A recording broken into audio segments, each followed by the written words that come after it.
call this meeting to order. We have 2 changes to the agenda. We have a new revised classified PAR, and we're going to move items 12A and 12B up to after public comments. Does anybody have any questions about that? Okay, we are going to convene. I'm going to make a motion and approve. Oh, can I get a motion to approve the agenda? Sorry.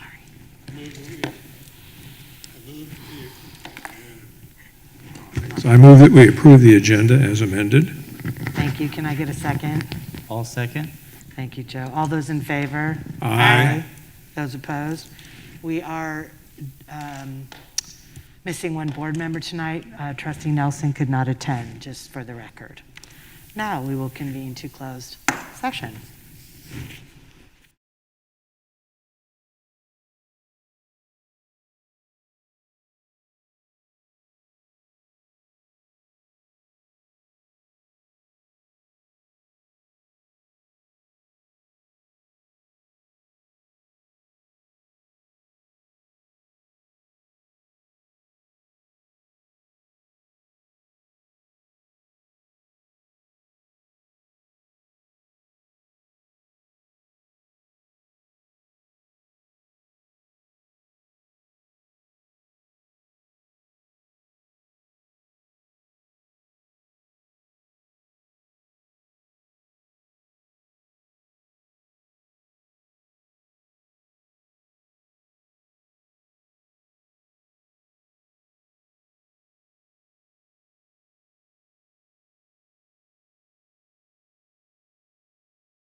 call this meeting to order.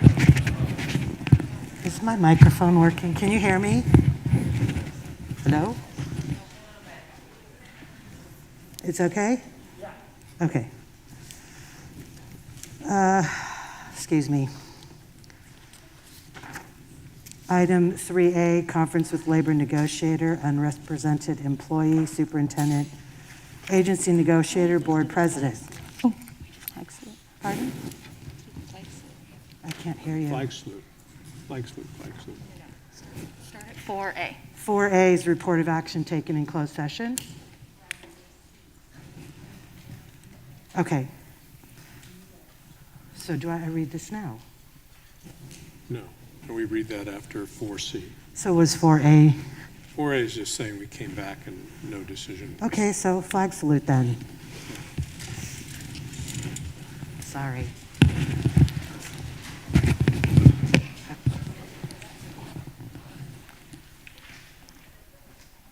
I Pledge allegiance to the flag of the United States of America and to the republic for which it stands, one nation, under God, indivisible, with liberty and justice for all.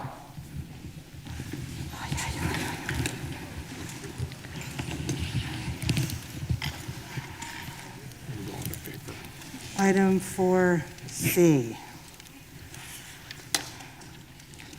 The board will now take up consideration of item 4C, consideration and possible approval of the amendment to employment agreement between Cotati Roanoke Park Unified School District and Myra Perez. As contained in the brief and general description of item 4C in the agenda, the board will be discussing a proposed and recommended amendment to the district's contract with Myra Perez, the district superintendent.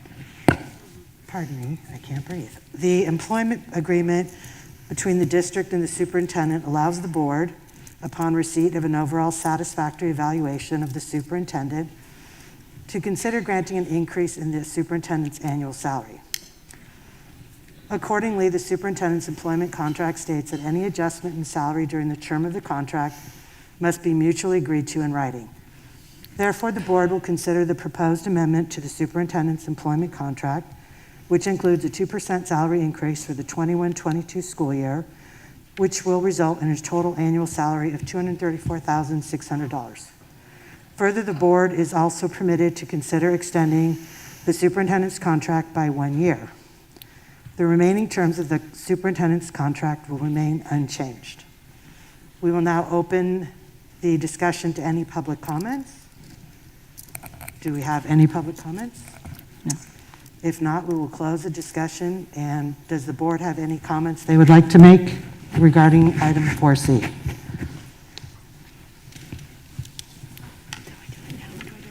Anybody? Whatever you want. I will be voting against this amendment because I think that we need to wait until after our union partners have agreed upon contract before considering raises for our superintendent.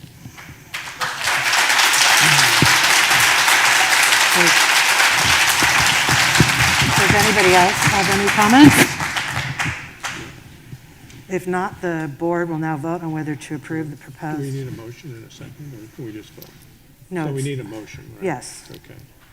it's right So I here. move that we approve the contract as presented. Can I get a second? I'll second. All those in favor? Aye. Those opposed? Nay? The motion carries 3-1 with 1 abstention. Okay, that's it. Okay. Move on to item 5, presentations, COVID update.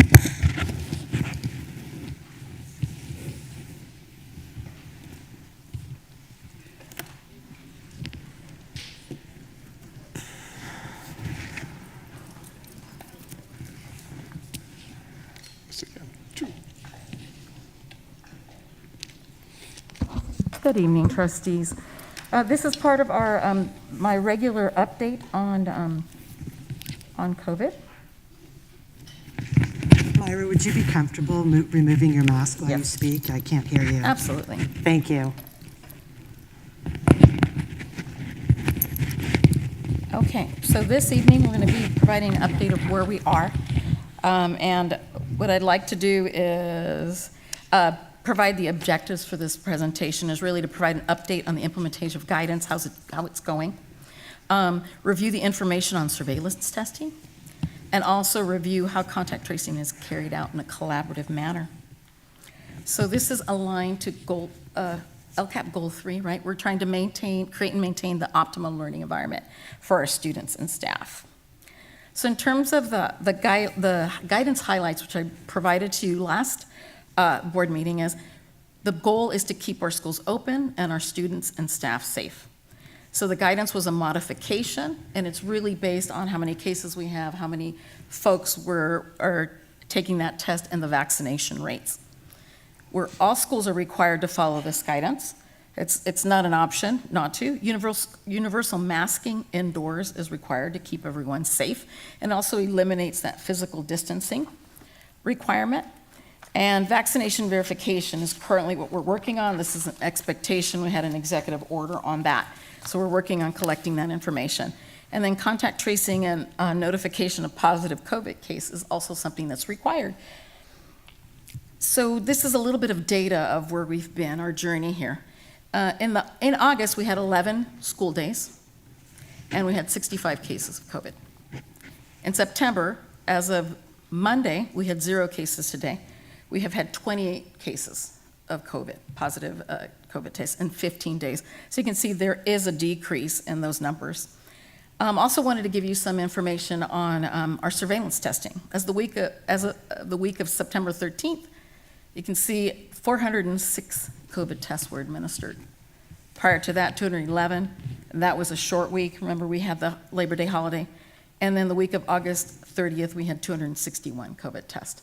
I've also put in here the website for our COVID website where we have some resources, and we're also keeping the dashboard. So anyone in our community could log on and look to see what our cases are, and you can see the differences from month to month.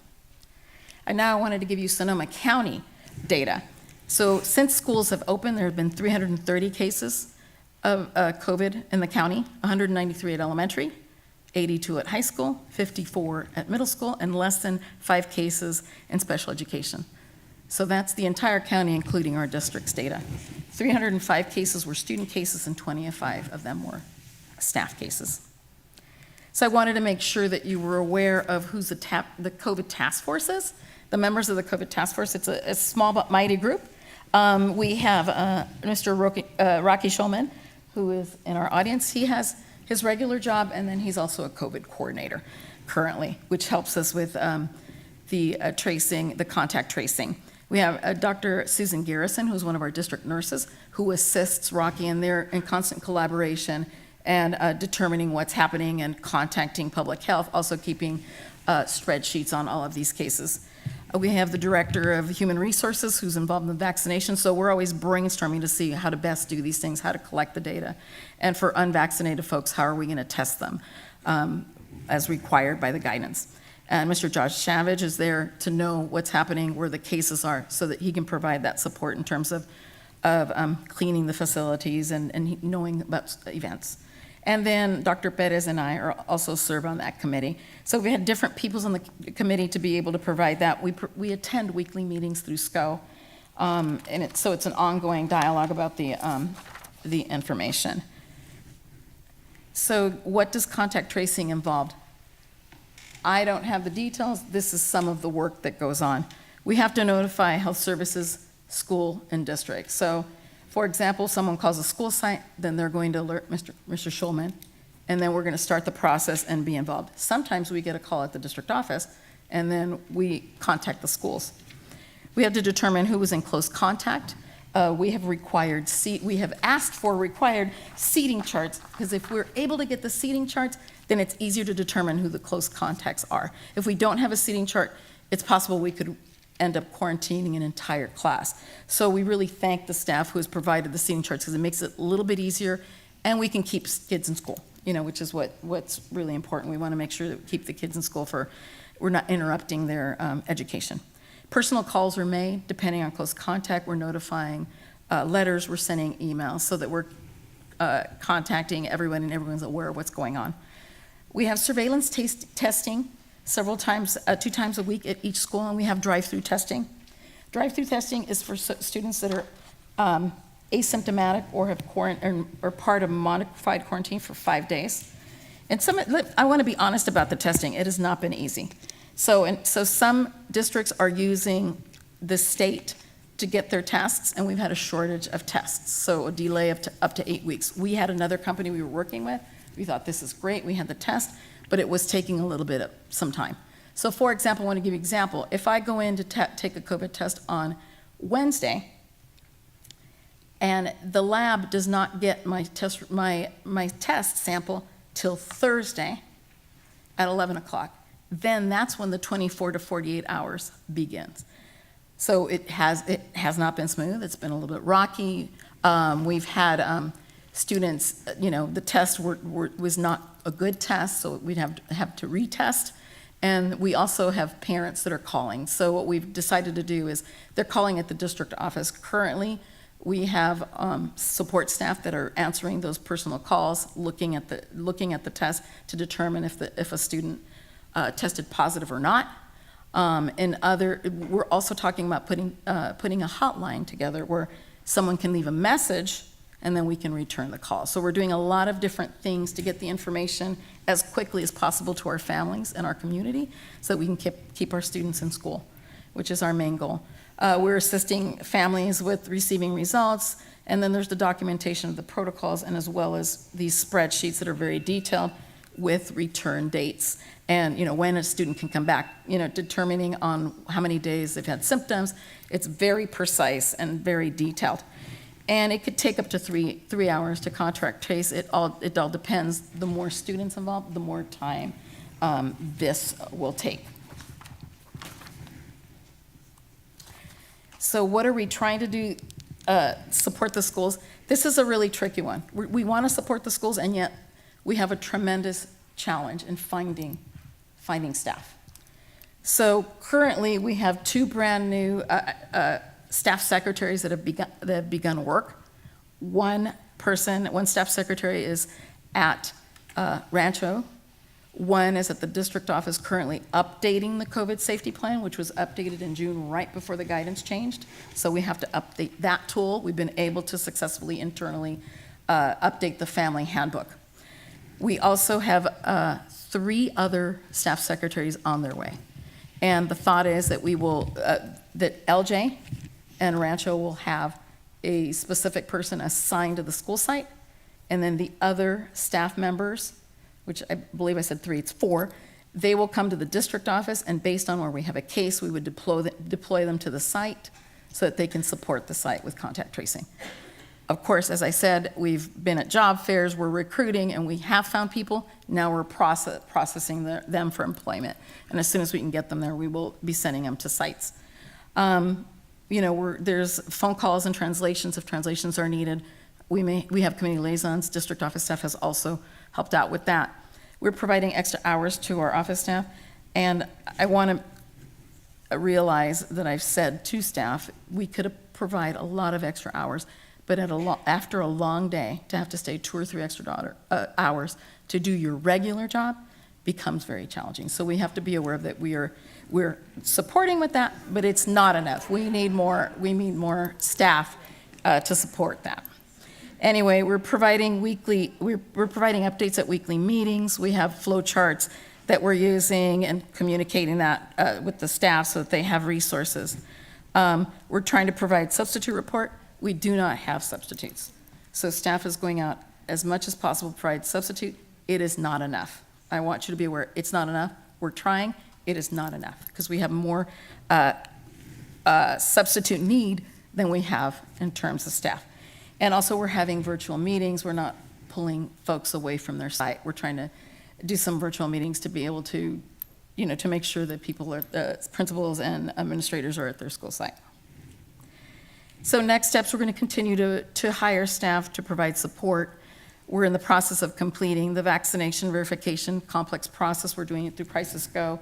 We have folks that have an email address can do it through Crisis Go. We have many people that are considered workers at our schools that do not have crisis go. So then that's going to be a hand verification process, and we have, a pile of paperwork that we'll have to input into the system to complete the vaccine verification process. And we have to adjust the practice based on the guidance, and we know that we're having new guidance on November 1st, so we'll be adjusting everything, and then provide coverage as needed. It is a difficult time in terms of just the need out there, and that's the report we have, and wanted to give you an update. And what we see happening is really a pivot, an adjustment based on, the testing isn't going smoothly, so we're in the process of contracting with a company that will provide rapid testing. So that's, we're trying to modify what we're doing as a district based on the needs. So are there any questions for me? I just have a couple questions really quick. So the 48-hour turnaround in your example, if the lab doesn't get the result till Thursday, does 48 hours include Saturday and Sunday, or is it Friday and then Monday? I would say Monday. Okay. So then my next question. And one of the things to note is it was taking a lot longer. Yeah.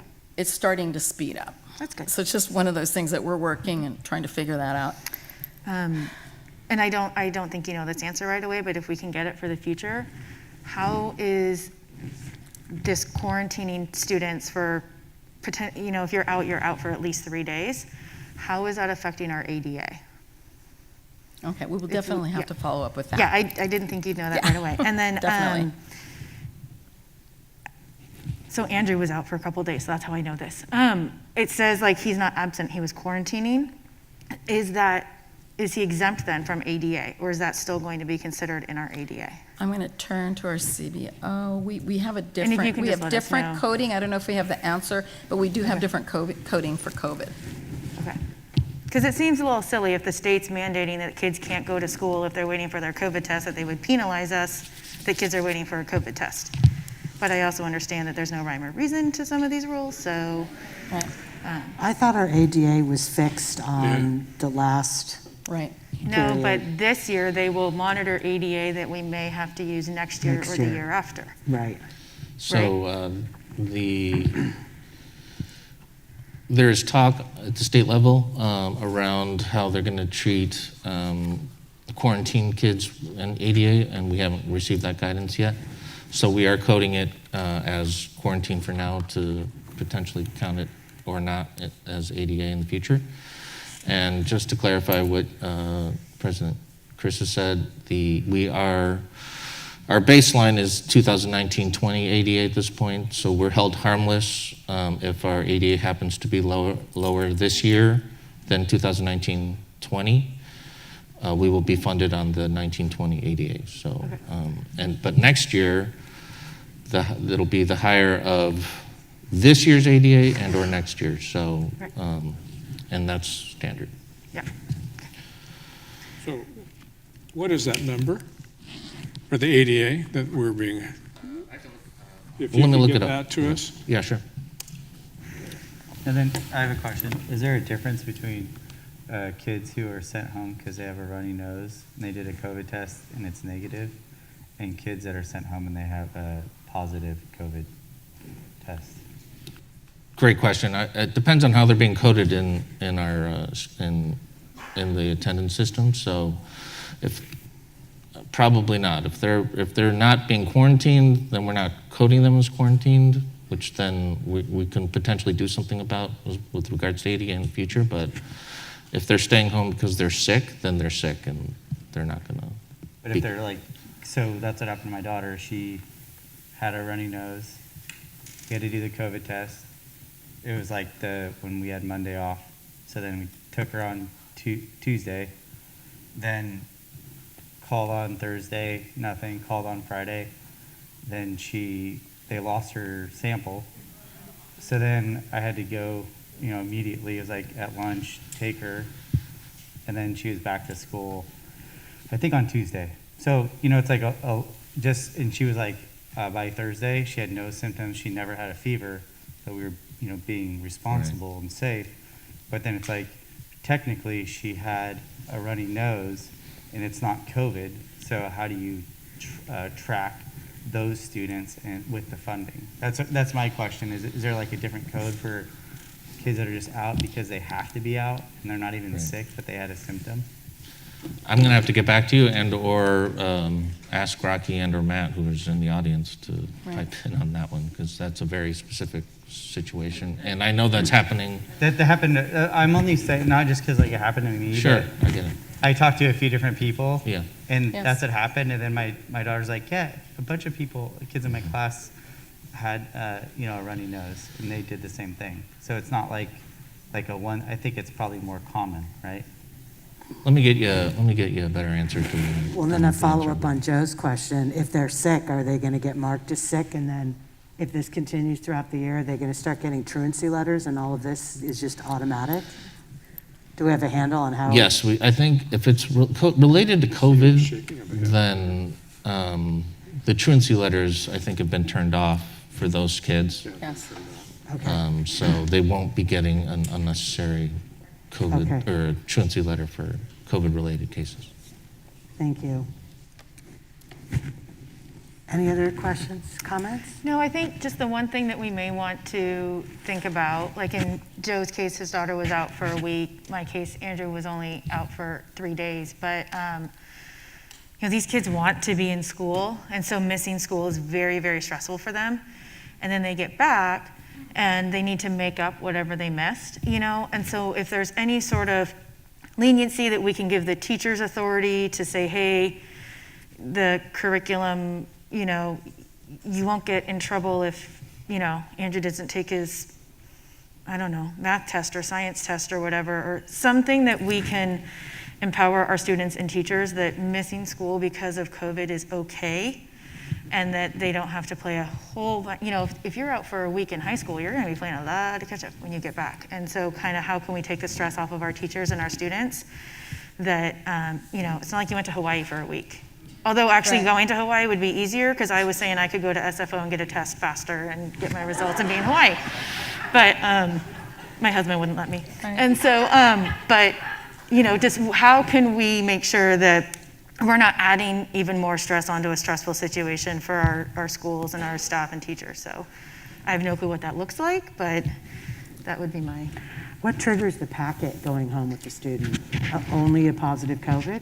And I I'm happy know, to I'm talk about sorry. It's short-term. independent study. Yeah, that's the short-term independent study. So currently, the law is still, it needs to be for 3 or more days in terms of ADA. We think that this new law around quarantine students may have a different dictate on the timeline, kicking in a little sooner. So, this is part of the agreement in the Return to School MOU of how we would work with our labor partners on the short-term independent study. Fortunately, many of our secondary teachers use Google Classroom. Students are able to keep up with their work, because you're right, missing a week of high school can be a big setback, and in particular, in advanced classes or with the 4x4, this can be like a big impact. So they're able to do Google Classroom. We are ready to roll out some packets that we have available in case a teacher cannot put together something for their students. And we'll be sharing more information with our principals on this on Thursday, and putting out more communication to staff on the short-term independent study process. Well, the problem becomes if it's Monday and you don't know if you're going to get your test results on Tuesday, Wednesday, Thursday, or Friday, they've already missed a week, comes back negative, they go back to school on Friday. So it kind of leaves everybody up in the air. Well, they're gone today. Do we give them a packet for the week? Or maybe they'll be back tomorrow or the next day. So do we have anything that triggers that for staff, or is it just? So I know from experience, I will say the LJ team rocked it when Andrew had to be out on Tuesday. By the time I went to the drive-through clinic and got home, the counselors at the school had already emailed all the teachers and myself and given us a really great, this is what happened today, here's what to expect next, and here's what to do. And they said, if you are going to be gone longer, please let us know. So I was very impressed that by the time I got home, I was already, That's good to know. they knew more than I knew. Then you mentioned that we're we might be contracting someone who does the rapid testing. So when that happened, they said that the rapid test only works if you have a positive case. So what's different now? I Okay, know so that That's what I was told, because I was like, well, I'll go take her to get a rapid test. And I was told that I couldn't go do the rapid test at like one of those testing facilities because it would only be valid if it was positive. So that's why we went through the drive-through at the school. if a student has symptoms, they must have a PCR test. If a student does not have symptoms and has been part of the modified quarantine for 5 days, then they can take a rapid test. Okay, That's so the if difference. they So- don't have any symptoms, but they're exposed, they can do the, Exactly. but And so she And I'm had a gonna runny nose. look over my therefore, shoulder. No. it's just not clear. I wasn't, wasn't clear, so. All right, and it's case by case and, based on doing the research and figuring out what we have to do. But we wanted to provide that rapid testing option because we want to keep the kids in school. So if they've been exposed, they don't have any symptoms, let's do the rapid test, so. Okay. Any more questions or comments?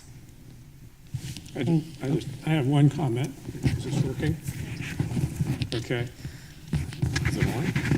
Okay, so you're a very responsive parent, so is Joe, for responding on what your child needs. I have a feeling that there's probably parents that aren't paying as much attention to the packets and stuff that are sent home, which puts extra burden on staff. So I don't know how to make that perfect, but so that's an added problem to the thing that not all parents are looking at their email, later in the day and seeing what their student has to do. So it's a problem. Yeah. We have a lot to do. So This is not easy, and it's complex, and every case is a little bit different, and really, we sign up with a company who had tests. Other school districts didn't have tests, and then it didn't go as smooth. Now it's getting better. So it's just a matter of, and quite frankly, none of us have had to do this before, right? So, and we want to offer that service to our community and to our families. I haven't taken a poll, but, this is strongly recommended surveillance testing, and I feel very strongly that we need to provide it to try to keep our, to make it as convenient as possible for our families and staff to get tested. Thank you. Thank you.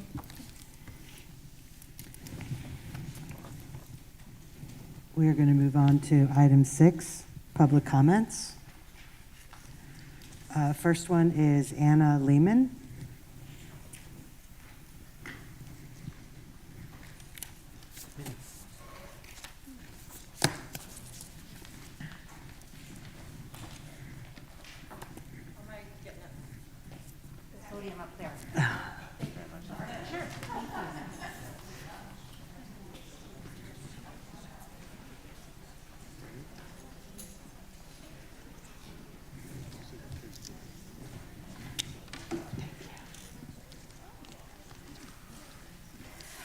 Good evening.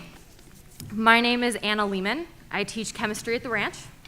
I have a bachelor's in chemistry from University of Michigan and a master's in education from Stanford. I have always wanted to teach high school chemistry, and I love my job. I love my students, and I love this school, and I love being part of this community.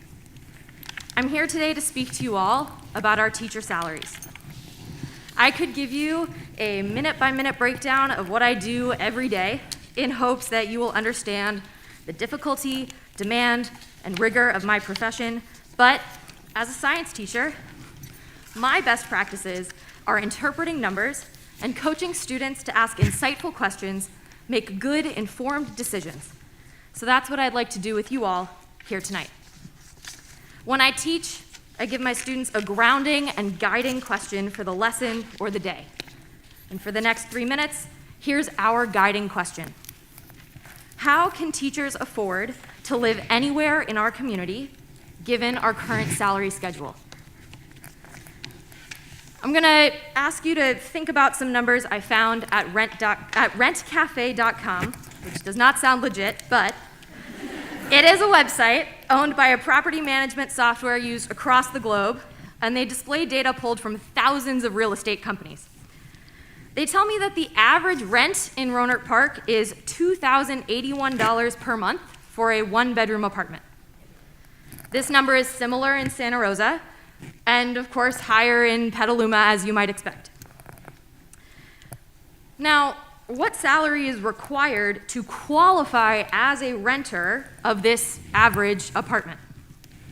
I recently moved in April, so I can tell you from experience talking to realtors and rental companies that most landlords require you to make 2.5 times rent before they will sign a lease with you. This is for their protection and yours to make sure rent is paid every month and that there's enough left over for other living expenses. $2,081 a month times 12 months is just under $25,000 a month. Multiply that by 2.5, and you get $62,430 per year. This is $15,104 more than our current entry-level salary, and it's still 4% more than the entry-level salary we are asking for now. This salary is only reached when a teacher can be placed in one of the 3 following categories.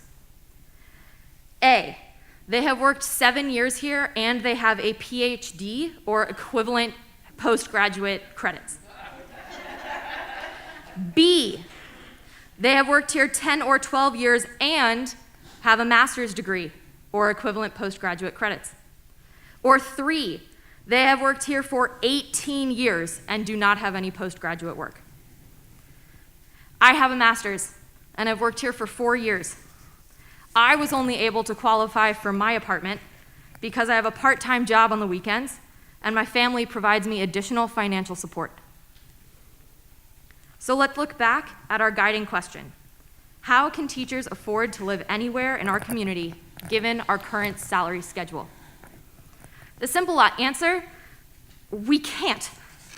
If you want us in your community and you value our work, our time, our dedication, our service, then we need to be paid adequately. I know that you all are faced with tough decisions, so I hope that this information has given you another piece of the puzzle to make good, informed decisions regarding our salaries. Thank you.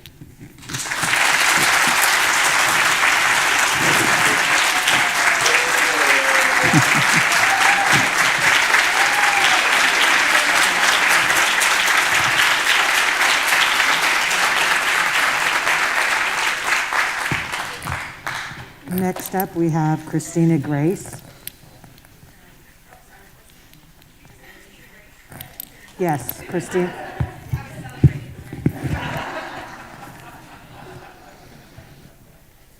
They say teachers are the worst students. I wasn't listening very well. My apologies. Well, as it's been notified, I am Christina Grace. Good evening. And I've been in the district since 2004, and I've been teaching for 21 years. I teach ELD, study skills, peer helping. I've taught 9th grade English. I've taught 10 years of middle school English. I love teaching. But one of the things I do is more like a training, right, of like, how do we get kids to be motivated? And one of the ways that I go about that is we talk about our decisions and the consequences or outcome of our decisions. The first thing I do is I take a coin. I say, okay, write it down, heads or tails. They write it down. This is oh so fun. They see the bag of candy behind me. And I flip the coin, and then the winner gets their piece of candy. And I ask them, I said, did you have any control in that outcome? No. Right? It was like just luck, 50-50. Heads or tails, you didn't know what you were gonna get. Maybe Stanford Lehman knows the weight of the coin. However, this English teacher does not. And so we talk about how sometimes we don't have control over the outcomes, but most of the time we do. My point with this is, right now, you're being given a choice to support teachers and students, or to not. Now, this sounds like a yes or no situation. Yes to giving financial security to your teachers, or not. It sounds like you're flipping a coin, and it feels like you're flipping a coin to us teachers. But unlike the coin toss, you have a say in this choice. You get to decide what consequence, what outcome you want from the district you get to lead. You get to look at the first teacher workday. I hope you were there. I think all of you were there. I remember seeing it. And you get to look back at how many teachers we had for the 5-year pin. Woo, so many names. It was so exciting. The 10-year pin, like 4 names. Why is that? Right? You get to hear that the new teachers, their stories of 4 years, that they can't afford to live here. They're wise enough to know that the income that they make here is not enough to live, despite our wonderful benefits, right? Benefits don't pay our rent, right? So it's just not manageable. Other districts will pay for the first 10 years. So jump ship, Stanford, right? Because after that, you're stuck. And I know that because I'm stuck. Now, I tell my new teachers, I've been a BITSA mentor for at least, 9 teachers. I've had 12 student teachers, and every time I want to say, I love our students here. Yes, I want to say get a job here, but that's only if you marry well. Right? Because otherwise, good luck. Or live at home. Like most of this new teachers have to live at home. That is not good for your dating life, which then impedes marrying well. Do you see the problem? So, what I'm not sure, because I know like you hear all these things, but what I'm not sure you hear is how completely disrespectful this feels. I'm not sure you hear how degrading it feels to constantly beg for a COLA, which is a cost of living adjustment. It's degrading to hear how quickly a 2% raise could be given to someone of higher authority, and yet we have to beg for a COLA every year, cost of living adjustment. Some will say we're asking for a raise, and I don't know if that's what the union is saying in their terms, but I hate that verbiage. We technically aren't asking for a raise. We're asking for back pay. We're asking for all the COLAs that we've been denied over the 21 years of teaching I've had. We're asking to be able to afford to live in the community that we teach in. We are asking to be paid a salary that reflects our education levels and our training and our time and our effort. And the blood and gore that we put into this job, let's be honest, right? So I know that I hear so much about the district's budget, and I don't pretend to understand the workload you have to run this district. I really don't. But I do know budgeting. I'm pretty sure everybody in a red shirt knows how to budget, right?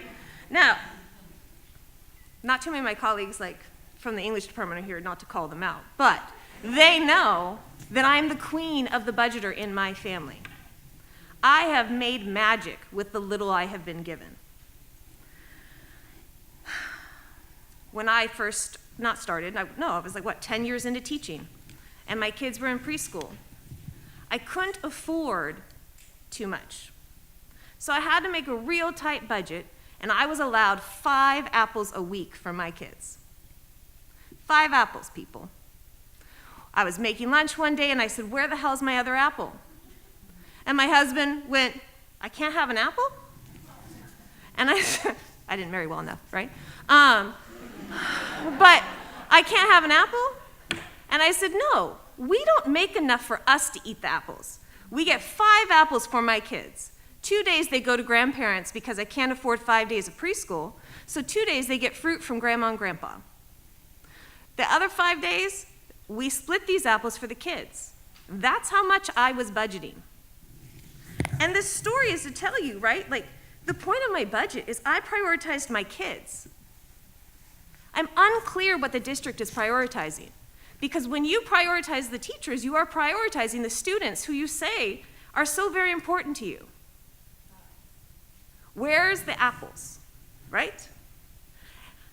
Now, I know you've been told the numbers, of what and see what other districts offer and pay, and I really believe you feel you have sound reason to be reserved in what you have to offer us and to again deny us full COLA. Continuing on with my class, when we talk about decisions, I leave them with questions, and I say these are lifelong questions. When you have big decisions, ask yourself these. So I beg you, ask yourself, does refusing to give teachers an increase in pay that makes it possible to retain teachers hurt others? Right? First thing is what you're going to do hurting others. Does your decision go against your values of leading this district to be a better place for our students? What are your values? Does your decision improve the lives of others and or yourself? Will your community and staff be proud of your decision?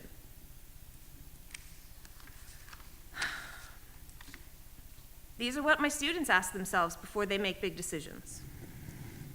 These are the questions you need to answer before making your decision that's outcome affects the entire community. I look forward to hearing your answers, and thank you for your time.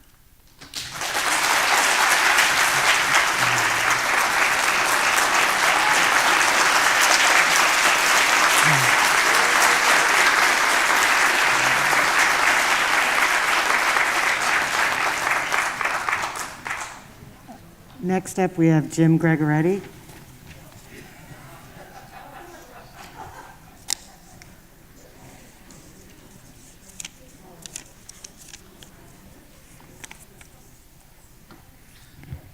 I tell you, it's going to be kind of hard to come after these guys. You know? All right. Hi. Dear Dr. Perez, Board President Gillies, and CRP USD trustees. My name is Jim Gregoretti, and I live at 1197 Cielo Circle here in Rohnert Park. I'm the RIPSIA bargaining chair, and I teach 6th grade math and science at Lawrence Jones. As I was preparing my speech yesterday, someone had forwarded me a Time magazine cover from 2018. It stated, I have a master's degree, I have 16 years of experience, I work 2 extra jobs, and I donate blood plasma to help pay the bills. I'm a teacher in America. The article references an educator in Kentucky named Hope Brown. Hope's story is not unlike many of RIPSIA's own unit members. Tonight, I would like to humanize our story. I've heard many over the last 6 years that have been on the bargaining team, and here are just a few. There are teachers that I've spoken to that have to make hard choices with their budget, whether they can afford to buy groceries or pay off a utility bill. There are teachers that are forced to live with other family members, parents, step-parents, grandparents, or take on multiple roommates because they can't afford to live in Sonoma County on their own. In some instances, they have to borrow money from their family to cover their immediate expenses. There are teachers whose only source of income is their salary working here at CRP USD. There are teachers that have to take on extra jobs to make ends meet. I had to work an extra job this summer, not because I love working so much, but I knew things were going to be tight by the time August came around. There are even teachers who had to drive through the food bank by Tech Middle. I am here tonight for the new teachers who are facing a mountain of debt. Their new teacher salary is only $47,326, but the average rent for an apartment in Santa Rosa is $2,081, an 8% increase compared to last year. Forget trying to afford a new house in Sonoma County. The average price just skyrocketed to $825,000 in June. I know that my family couldn't afford to purchase a new home here. I'm here for the teachers in the middle of our salary schedule who are trapped in one of our 4 duplicate steps, but the cost of living continues to rise at an alarming rate. I am here for the teachers that have been working in our district for over 20 years and cannot get a salary increase unless it is negotiated. Meanwhile, the current consumer price index is at 3.96% and doesn't appear to be going down anytime soon. Teachers should not have to make choices on whether they can afford groceries or pay bills. Teachers should not have to work extra jobs to make ends meet. Teachers should only have to work the job they went to college for, the job they trained for, the job they chose as their career. Our educators continually give to our students, their family, and to this district. Teachers' raises deserve to be a line item on the budget. We have one of the most important jobs in society today. We saw this firsthand last year during distance learning. In South Korea, teachers are referred to as nation builders, and all of us in this profession and in this room know why. Without teachers, we'd have no doctors, we'd have no lawyers, we'd have no CBOs, we'd have no superintendents, and we'd have no new teachers to create and foster the love of learning that so many of us in this profession have. Now with the pandemic still raging, we can hardly get subs to cover our classes, but we continue to provide for our students day in and day out with the best possible education. I ask the district tonight that when we meet again to negotiate in October, you realize that we are your most valuable resource. We keep the district running, and we deserve a living wage. Per the most recent J90s that were sent to RIPSIA, the district's total revenues have increased significantly in the last 5 years. But how can the district have essentially the same total revenues in 2021 that it had in 15-16? So in 15-16, the revenue was $62,591,000, approximately. Last year's revenue was $69,291,000. However, the projected revenue for 21-22 is $62,667,000. It's approximately $7 million below last year's revenue. How can that be when education in California is receiving monumental amounts of money from the state? Also, the district's percent of outgo on certificated bargaining unit salaries was at 32.6 for 1920. The statewide average in this budget category is 38.3 for a unified school district. So you are clearly not spending as much as you should be on educators because the percentage that you are spending is far less than the statewide average. The district and the board need to look at the budget that you adopted back in June and make your own hard decisions and prioritize your teachers. Apparently you just prioritized the superintendent. It's time for us. I thank you all for your time, and I sincerely thank the unit members that took time out of their busy schedules tonight to return to come to this board meeting. Thank you.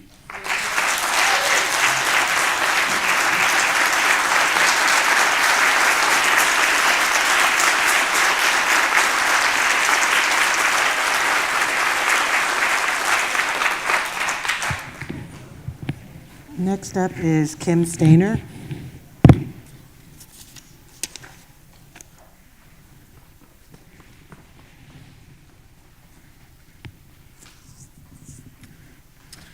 I'm Kim Stainer, and I have been lucky enough to teach in this wonderful district for over 25 years.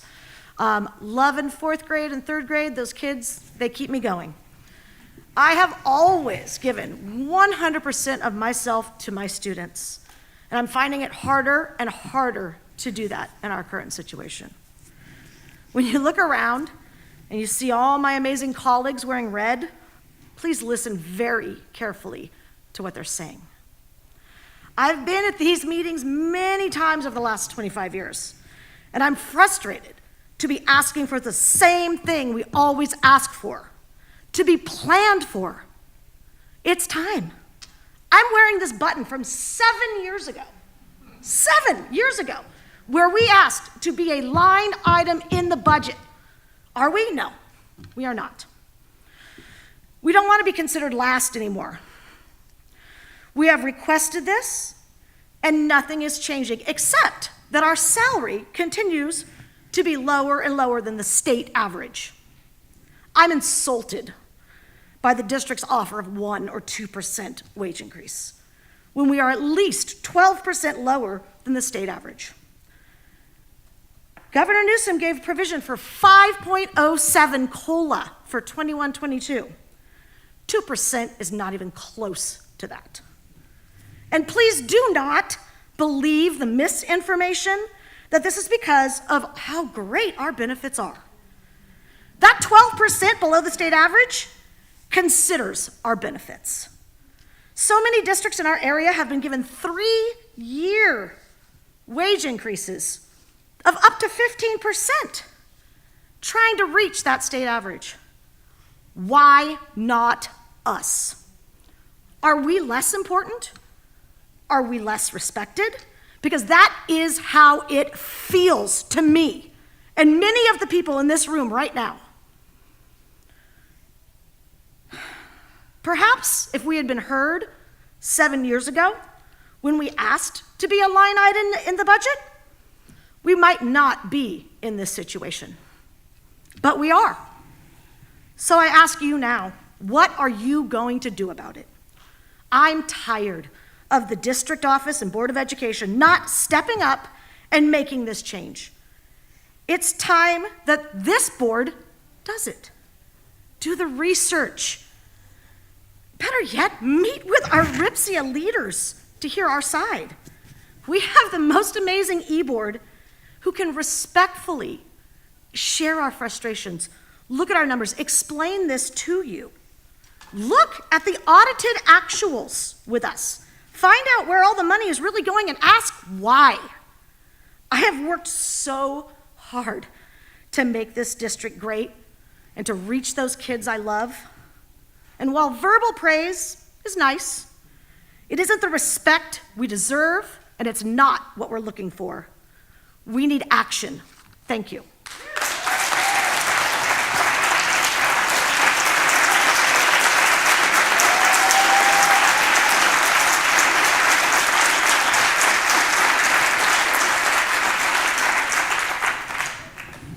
Next up, we have Debbie Imhoff.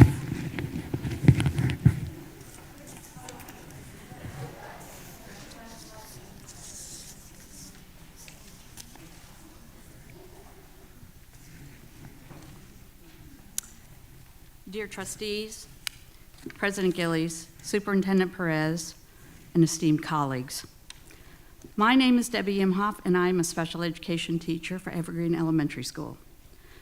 My credentials include having a multiple subjects credential, a special education credential, and a master's degree in education in curriculum and instruction. I've been teaching for 10 years at Evergreen Elementary as a special ed teacher for students with mild to moderate disabilities. I taught a special ed class here for my first 4 years, grades 3 to 6, before working full-time as a teacher in the Learning Center model. This is the first time in 10 years that I have felt compelled to address the board in response to the lack of district support with salary and cost of living increases for teachers. Let me tell you a little bit about myself. My background includes working in the Pentagon, teaching at college and university levels, being an escrow officer for 24 years, running real estate corporations in San Francisco, including accounting and payroll positions, and raising 2 children, one of whom has special needs. Although my teaching career is relatively short in comparison with the other careers I've had, it is both my favorite and most demanding job to date. Spending 16 years walking with my daughter from preschool through high school and being Parent Volunteer of the Year several times gave me the experience, the motivation, and commitment to helping other children with special needs. Teaching is the highest form of service one can offer to the present and future leaders of our community and nation. My curious students often ask me how old I am. I tell them I'm 178 years old. The younger ones are in awe of that response. Wow, you're older than my grandmother. While the older students respond with, that's impossible. You'd be dead. Well, some days I do feel that way. To give you a synopsis of what special education entails, let me briefly describe how we support your children and our students in the academic setting. Special educators work with every grade level, must be knowledgeable about the Common Core state standards for every subject area at every grade level, particularly English language arts and math. We must know the curriculum backwards and forwards for all grade levels, TK through 5 in the elementary setting. Then we must modify the curriculum to meet the needs of every individual student. How is this done? We assess each student's academic performance through rigorous formal and informal testing.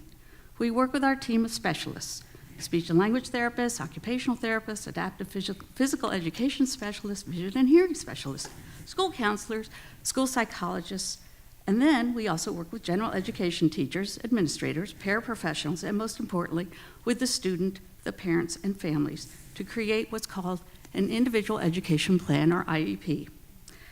The IEP specifies the present levels of academic performance, physical and emotional challenges, presents the specific goals for the following year, and provides services and accommodations to support these goals, in case you didn't know what special education was.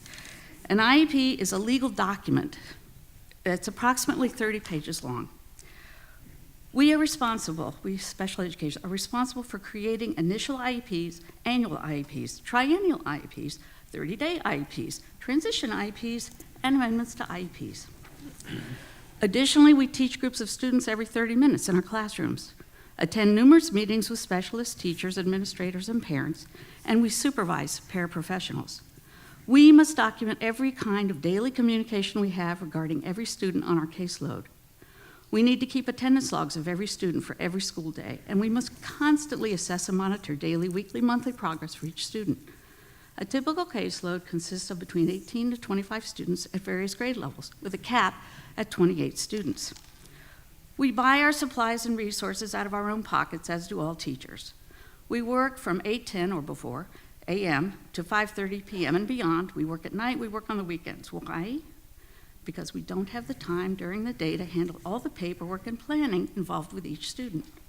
On longer breaks during the school year and during the summer, we work setting up systems of organization for each student, each grade level, each subject area, and we create modified curriculum for each student. Furthermore, we create, purchase, and collect a multitude of resources that will benefit our students, your children, so that they can access the core curriculum and be successful. Many of us have second jobs to supplement our income. I am one of those people.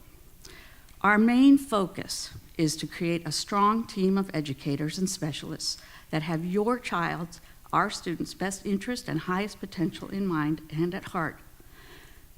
Esteemed trustees, superintendent, colleagues, and parents, please realize that teachers are the core foundation of your child's school life. Maintaining, strengthening, and supporting this critical foundation, upon which all other departments in the district depend, is paramount to the success of your child's present and future development.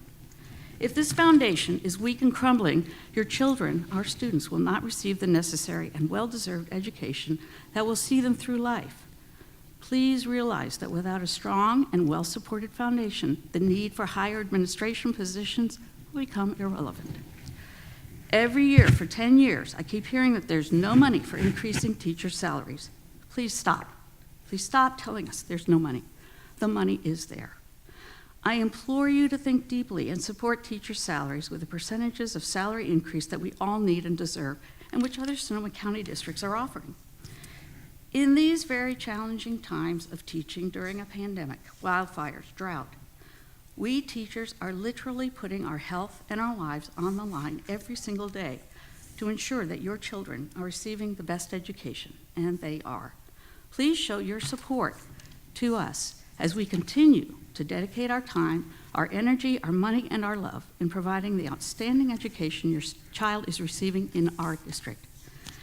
And by the way, I'm 67 years old, just in case you were wondering. Thank you.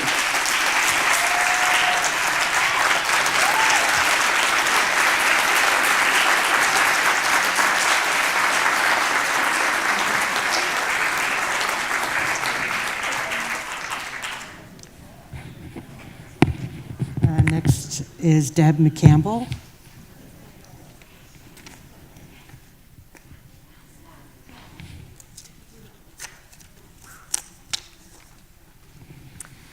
Good evening, board members and CRP USD officials. My name is Deb McCampbell, and I teach at Monte Vista Elementary School. First off, thank you for being on our school board and administration team that serve our students in CRP USD each day. I consider myself a veteran teacher, as this is my 19th year in the district. I take great pride in the school district in which I teach, in which I reside, and my two personal children attend middle school here. I love this district. Like you know, last year was tough on educators. Working virtually when all we've ever known was to be in person was a challenge, but we did it, and we did it well. This year, although I didn't think it could top last year, is actually harder. Large class sizes, lack of student support teams, lack of substitutes, combination classrooms, undelivered textbooks, constant streams of important emails, cleaning our own classrooms, students being out for multiple days, canceling our weekly prep times, and the highest need ever in student achievement and social and mental well-being, this year is the hardest to date. But we educators are here. We are in our classrooms each morning, welcoming, supporting, educating, and being present for those students which we all serve and care about. We are the most valuable resource in this district, and we need to feel valued.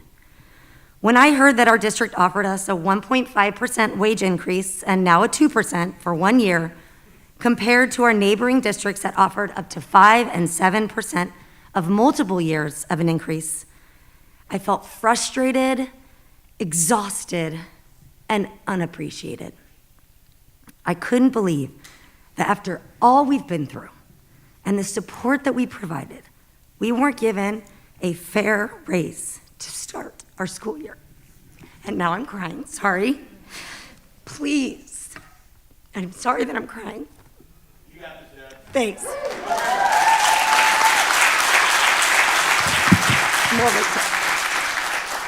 Please plan for us.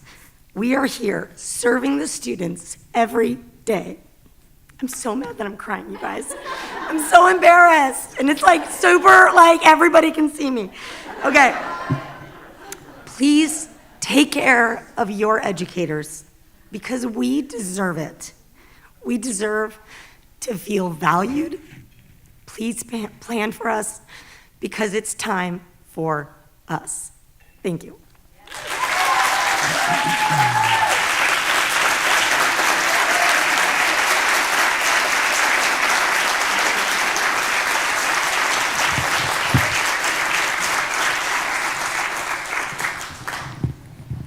Jen Bodlovich.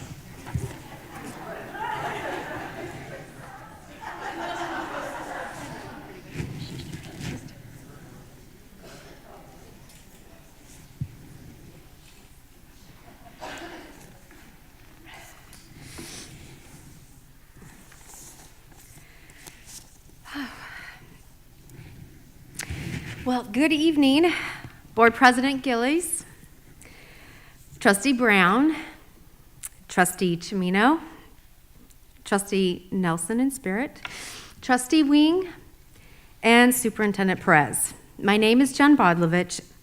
This is my 19th year in our district, and I currently teach 5th grade at Evergreen Elementary. I'm also a former RIPSIA president and served from 2016 to 2018. I'm here this evening to address the board about 2 issues regarding staff wage increases. The first, making us a line item for COLA in each annual budget, and 2, a 3-year wage increase agreement. I do have lots of numbers also, just FYI.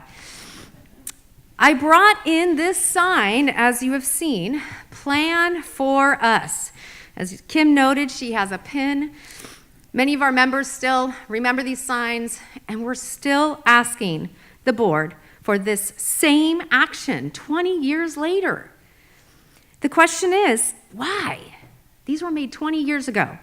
Why do every year we ask the district to plan for us, but feel they don't? Here's item 1. You can plan for us by making the staff a line item for COLA in each annual budget. You can do that. These increases help support your staff in the basic rising costs of living. Why should we have to fight for those basic needs? And we fight every year for a basic need, and many times it's below even the cost of living. This should be part of the budget. COLA is a crucial increase for sustaining our own budgets. This is the year that something has to change. It's time. It's time to devote more budget to staff. It's time to take bold action for us. Key word is bold. This is bold. It's not going to be easy, but you've got to be bold. It's time to make us a priority in each budget plan. It's time for us. In the last 5 years, we have received around a 2% increase each year. Some have been retroactive. What does a 2% increase look like? Well, for an educator making $60,000 a year, a 2% is $1,200 before taxes per month. Excuse me, per year. Sorry, very important detail. Divide that $1,200 up into 12 months, and that's $100 a month before taxes. 30% less taxes is $70 a month. These days, an extra $70 a month is basically going to supplement a tank of gas or a dining experience, if you can even get both. It's not an extra meal or an extra tank of gas. Years ago, when I was on the bargaining team from 2012 to 2015, a 1% increase for our union was $250,000 of the budget. Now, if you're also to figure in our sister unions, which are very important, CSEA and SEIU, we are your collective staff. And by the way, those two unions in California, they make up 40% of the total staff in the K-12 workplace. So if you add their annual increase of 1%, have basically about $300,000 for a 1% increase. And if you can set aside $1.2 million, that would give us a 4% increase each year. Start planning. Put the $1 million aside. Start planning. You have to figure that into your budget. Now on to item 2. You can plan for us by providing this 3-year agreement that RIPSI has asked for. And this is not the first time. We asked for it a couple of years ago also. RIPSI has proposed a 3-year agreement that would secure a significant and overdue COLA increase and raise. Surrounding districts in the county are able to provide multi-year agreements with their staff. Why aren't we? Over the course of my time here in the district, there have been 3 years where we've received 3% or more in a single year. And so in my 19 years, in 05-06, we received 3%. In 06-07, we received 5%. And in 15-16, we received 5%. Otherwise, all those other years, my 16 other years, we received 2% or less. And that doesn't account for the 6 years from 2008 to 2014 that we received no wage increase, and we took a 2% decrease in pay due to 5 furlough days, and started paying 15% of our benefits. All 3 of these things we compromised to help the district keep solvent. In 2015, that 2% was restored, but as a side note, restoration was not a race. But yet we continue to still pay our benefits.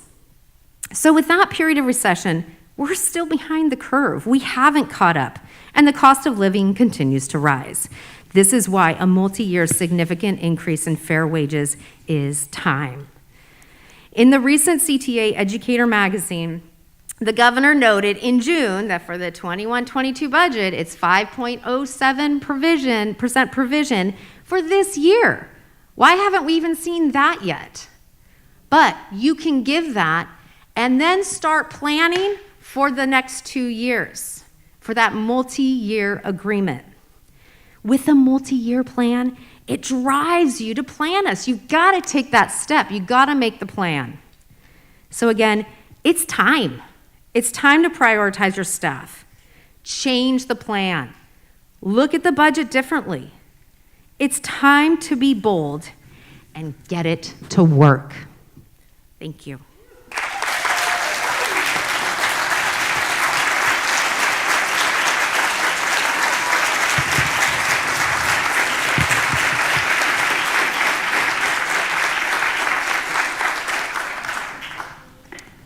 Matt Karp.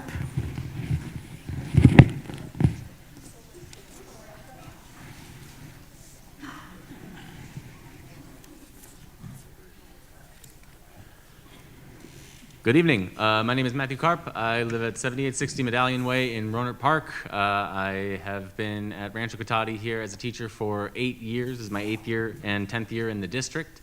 I've got 2 small kids, the oldest of which has just started her first year at Monte Vista, and we love her teacher there. And like many of my colleagues tonight, I'm in the same boat of I couldn't afford to live in this community if not for the generous support of my parents, so I'm very thankful for that, but I'm not at all solvent as an individual and an educated professional who has dedicated a decade of his life to your district. I, first of all, want to thank my colleagues, each and every one of them, for their incredible words of gravity and obvious preparation and just a wealth of information that they've been able to bring to bear here and probably continue will. Clearly, there's been a lot presented on the case of the teachers, which has been a long-going argument that has not been met on behalf of the district. And I most definitely want to thank Ms. Bodlovich there for not saying please, because too many of these people have come up here to say please and to beg for something that should not be asked for, but should be given to us as our right.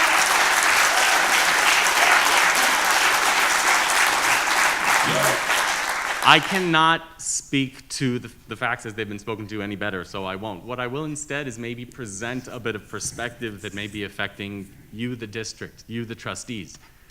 I'm new to the RIPSIA game, but my understanding is that the buck stops with you. You are the elected officials and members of the community who have oversight over the district administrative team that manages CRP USD. That means you are the bosses, right? The capo di tutti. So if that's the case, then you should understand that probably if you have not been listening to RIPSIA in regards to our needs and what has not been met and what has not been comparable to other teacher salaries across the state, you have probably been getting your information from that district administrative team. Has it occurred to you that your information is not maybe being presented to you accurately? I bring to your attention the report on the COVID tracking in school sites. I can speak only to my own experience at Rancho here. I have seen that plan. That is exactly the same plan that was presented to us in our opening meeting here on site, and I have seen no evidence of any part of that plan being followed or having any kind of oversight over it. I have had students go out of my classroom on quarantine, and I've only found out about that because I've gone into the back attendance records to see the QU marker. I've gotten no personal notification. I've gotten no sense that administration is coordinating or contact tracing at all with other students in my classroom. I do have a seating chart. No administrator has asked me to see it, nor have they asked to see any seating chart from any colleague that I know of. You are being gaslit by your superintendent, whom you just so readily gave a 2% raise in the faces of the teachers who have gotten nothing.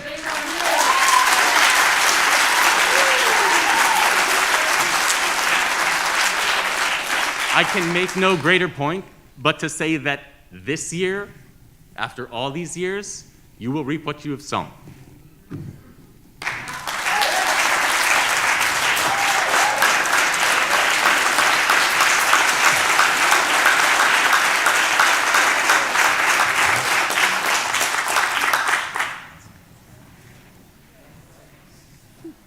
We are going to move to 12A, Fiscal Update and Planning.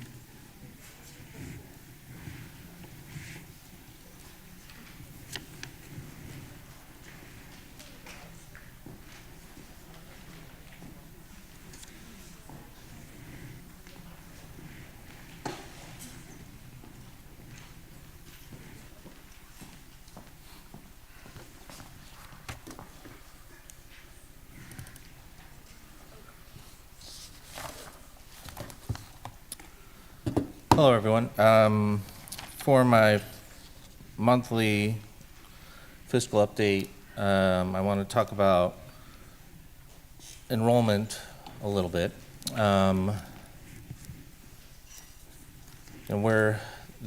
I wasn't sure that this the spreadsheet would be provided to you in the board packet, but it was. It should be a draft because it's very preliminary numbers. We're still verifying many things with regards to enrollment. I'll give you an example. I think, a family could have enrolled their kid at the school, and they're being counted in enrollment, but maybe they haven't shown up yet, so the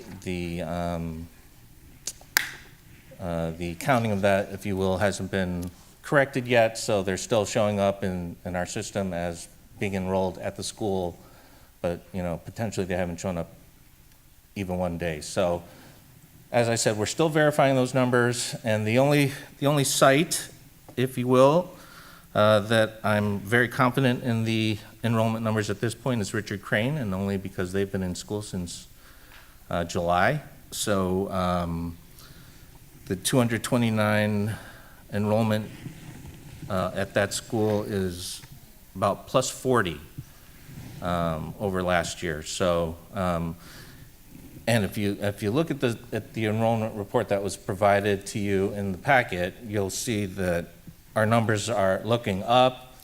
I think that's, pretty evident. I don't think anyone would disagree that most of our schools have increased their enrollment. So, are there any questions around that? The answer to your question earlier, I looked it up. The 2019-20 ADA that we're going to be funded at minimum this year is $5,418. ADA. Any questions around enrollment at this point? I have a question. Go ahead. Since you're not confident in anything but Richard Crane, I had concerns when I first saw this. Yeah. I can't see that we increased enrollment by 308 students. Agreed. I'm concerned about that number, so I'm really glad that this is just preliminary. It's very, very preliminary. So we think the September numbers will be. Yes, we'll update all of these again next month. I'll give you some more detailed, where kids are coming from or where kids are going if they're leaving. We have a lot of kids going into VLA, which I believe Lucilena Perez will be talking about the enrollment numbers in our Virtual Learning Academy, which have risen quite exponentially since we decided to run the program. That's where potentially, if the number's around 200, 200 kids are in a Virtual Learning Academy program, so. I have just a couple questions. I just want to confirm that the VLA column, those students are not duplicated in their actual grade year, right? Correct. Okay, so if I am a VLA at Evergreen and in 4th grade, I'm not in the 4th grade column, I'm only in the VLA column. Yes. Okay. Would it be possible on the next report or on a different report to get what the average class size is for each of the grade levels at each of the schools? Thanks. And if there's a combo class, can you just let us know how many combo classes there are? Absolutely. And then for ADA, we don't calculate that monthly, right? The state does it and then gives it to us? No, we take attendance every day. Well, so, I know that. Yeah, we report it out to the state several times a year, a couple times a year. So the first one isn't for a little bit, and okay. But I can report on what I. So go ahead and explain. There's 2 times during the year. Yes. That we get graded or rated or numbers P1, that P2, we yes. have to accomplish our ADA, P1 and P2, right? Mm-hmm. Correct. So you can look at every month, but when it comes to those 2 dates is what determines how we got our funding in the Correct. class. Mm-hmm. So the number you said that they're holding us to or that we're getting funded on is 5414, correct? We're being held harmless against that number, so Right. we will at least be funded So at 5400. if we had in May of 221, 5651, if that number's accurate, or do we know not if that number's accurate? That's So- May of last school year. Right. So hopefully we will be at that or higher once all the. Enrollment and ADA are different numbers, Yeah, that's right? an enrollment, that's not our ADA. ADA. I know, but Okay. ADA is how many times they come to school. Yeah. Right. And generally in this district, it's in the 95%. Right, so if you range. take 5% of that off, 10% would be 560 or 250 maybe? Yeah. So 250, we're close to we're close to that number then. So Yeah. we're okay with that type thing, so, okay. All your questions earlier are valid because we don't know how, at this point, we don't know what COVID is doing to our ADA numbers officially for this year. So, we have potentially higher enrollment numbers, which means that if we take even 93% of that number, 90% of that number, maybe we're still in the ballpark of getting funded a little more. And again, as I told you last month, if an ADA is worth $10,000 on average, that adds up. When So you, according- sorry. when you report out the ADA, will you let us know what that is? 'Cause Absolutely, yeah. it's great to plan for 5,651 students, but if we're only getting ADA on 5,414, that changes the numbers a lot. So the enrollment report is how many people we need to plan for, but it's not how many people we're getting paid for. So I Correct. would like to know what that difference is. Absolutely. Thank you. So according to this chart, we have 149 students in VLA. And you're saying that those students in the VLA columns are not duplicated in the other columns? Right. And those are August numbers. This is from the end of August, and those numbers have actually risen quite a bit in the VLA. Okay, so the 308 plus students that we haven't seen in this district for a couple of decades is probably not a number we should count on. It's probably going to be less when we get the actual numbers for September. I'm encouraged by the enrollment numbers that we're seeing, but I don't want to, again, this was very preliminary, so I don't want to comment either way. Okay. So this is a kind of a unique time that if this were not that time, and this were the time in which your enrollment was crucial, being this far off is a major problem. We saw this a number of years back where the district planned and budgeted, and then we ended up short about 125 students. And it pushed us into an immediate budget crisis. Yeah. So I'm glad that we're held at 5414 ADA. So, but if we were not, in prior years, when we go back to normal, you almost have a 10-day count. So this report, when we get back to normal environment type of thing, we have to nail this right away. And it's a planning thing, because when we had that shortage, myself and the previous budget manager and the interim superintendent went down and sat down with the county superintendent to kind of go over, the issues. Where are we going to go with this type of thing? And it was crucial that when you do your planning, you got to hit that. I mean, your HR person, your superintendent, your position, the staffing. I know it's hard, people come and go, but our livelihood, our financial stability depends on that and getting that number right. If you under hit it, then you don't have enough staff. If you over hit it, then, if you're saying you got more students, you don't have that, then you have, it's tough, but it's crucial. Yeah. It is probably one of the most crucial things we have to do to establish to have financial stability. Yeah, I talked about that last time, about the ADA cliff that most districts in the state are facing. Where everyone's being held harmless to 2019-20 ADA. And, this district is in a good position because we're actually seeing higher enrollment numbers than we have over the last couple of years. Most districts in the state are declining. So the hit most districts will probably take in the next year, in 22, 23, will be significant. And thankfully, potentially, we're not going to be in that position. But our enrollment number staying flat doesn't count. If my kid's home for 3 days holding for Agreed. quarantine and Joe's kid's home for a week because they're quarantined, our enrollment number could say 7,000. But if the ADA is only going to be low because we have kids sitting at quarantine, that's going to be a really, really big problem. One quick question. ETK and TK, are we funded for those the same as the rest, or are they different? the the We don't get ETK, paid. you get nothing. We don't get paid till they turn 5, I believe. Isn't that correct? That's correct.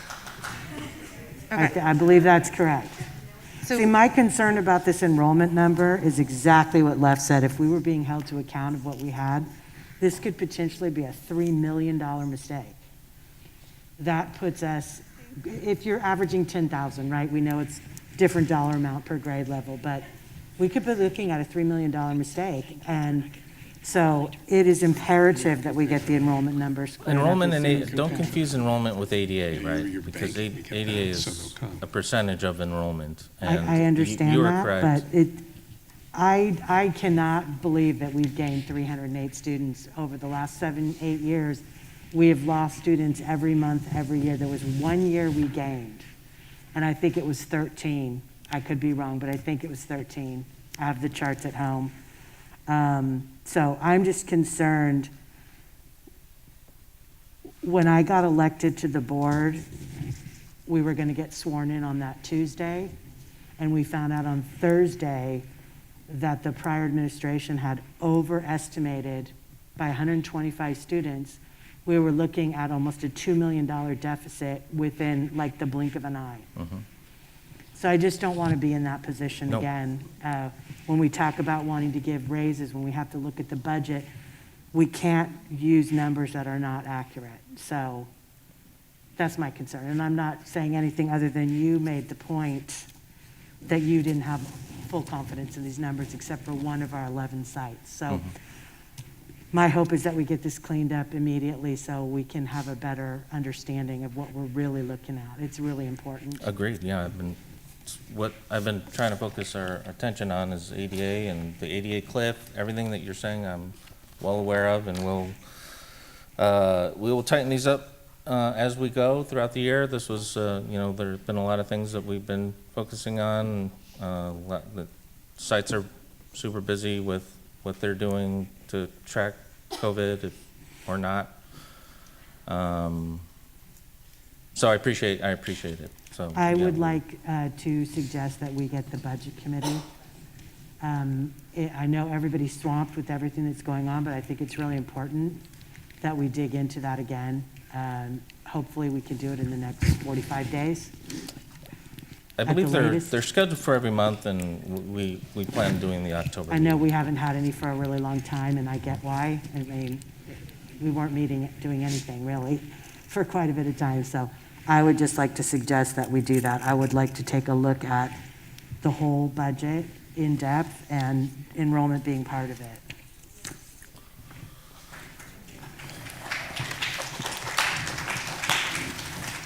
We have a question. Can we? Ding. Me. So I'm at a loss as to why these numbers can't be accurately totaled up. Why each principal can't go and determine what their enrollment is at each school. I don't understand that. I don't understand if I were to go to a principal and go visit any of these schools, how many kids do you have in each class? You can go ask the teachers out here, how many do they have? And add those up. And then, I mean, you could, if I was a principal, I could walk around to each teacher and be done with that in a half an hour. You know, when I did all my auditing and my financial career in the past, and that's what you do. Could we, oh, sorry. So I'm at a loss of why we had 10-day counts before, and why that isn't being done. John, is some of the hard to count are ADA because we don't know how the state is going to count a lot of these COVID cases and absences? ADA is different than enrollment. This report is enrollment, so I don't know what to tell you. We're doing our best. We're working with our sites to get the, again, I think the example that I gave earlier around a family could have enrolled their student and not shown up yet, and they haven't been taken out of the system, which is where we're getting our information from, besides talking to the sites on a week-to-week basis. I don't want this to sound snarky, so I'll preface my comment. my understanding was that we were paying hundreds of thousands of dollars a year for power schools Yeah. to have enrollment. Why are we? That's I know the attendance. teachers are taking attendance every day. So if they're taking attendance every day and putting in the numbers, why can't we, at the end of 5 o'clock today, push a button that says, how many kids were at Richard Crane on 9/21/21? That would be what you would take for your August 31st number. Are we not using that module of Power Schools? We are absolutely using Power School to take attendance. Is that where these numbers come from that we're looking at on this spreadsheet? Yes. Could But we have a we- line we item also that use says? we also use Power School to enroll our students. Right. So if, again, But that the enrollment is verification, different the than butts in the verification seat. between reality and what's in the system is what we're trying to verify at this moment. So couldn't we have a line item that says confirmed students, unspecified, don't know where they are students? And that way we would know, like, here's confirmed, and then here's in limbo, we aren't quite sure what they're doing. And then we would know we have, I'm just making up numbers, 5,000 confirmed students that we've seen the whites of their eyes and they've been in class. And we have 600 students that may show up still or may not show up still. But you think you'd be able to classify a student type of active, on hold, or has left the district? I don't know. I don't know if the system can do that, but I would think. I would think so. Well, we need to work with our schools, and we're going to make personal contact with each principal to make sure to verify. Because what it is, the process is we have a report, and if a student, is possibly not dropped from the system because we're waiting for verification, we're waiting for a transcript, or a school to request a transcript, and sometimes we get a transcript, we drop the student, and sometimes that happens. So what we need to do is do that verification. So we will do that verification, and have cleaner numbers for you next month. Yeah, because enrollment numbers, as you said, this could include 300 students that don't even exist. And what I would like to see is how many kids are actually in our schools on August 31st? I have a question too, John. So when they do the ADA, is it just like how many hours of students are in class, like the total amount of hours? So let's just say like out of the whole district, there's 1 million hours of students being in the school. Is that how they base it? And I know, and we don't need to get into like different students or in a different classification, but is it just the total amount of hours? Make it a half a day, yeah. Depends on, I mean, it does depend on the kid because, attendance at middle school and high school, for example, are taken every period. And in elementary, they're taken once a day. So if they happen to be there and attendance is taken, they're counted for that day. You know what I'm saying? So I'm not sure I can answer your question better than that, but I think that it's not by hour, it's by day, so. Well, I'm just saying like it would be a better gauge to because ADA is more what we're concerned about instead of enrollment, right? That's like the number that really matters, right? So You're concerned about both. First, you want to have enrollment. Right, but and then you want to keep everyone healthy and going to school. But we get funded on ADA, which is part of enrollment. So and they're both important. Well, we'll look forward to getting some good numbers in the next few weeks. Okay. Thank you.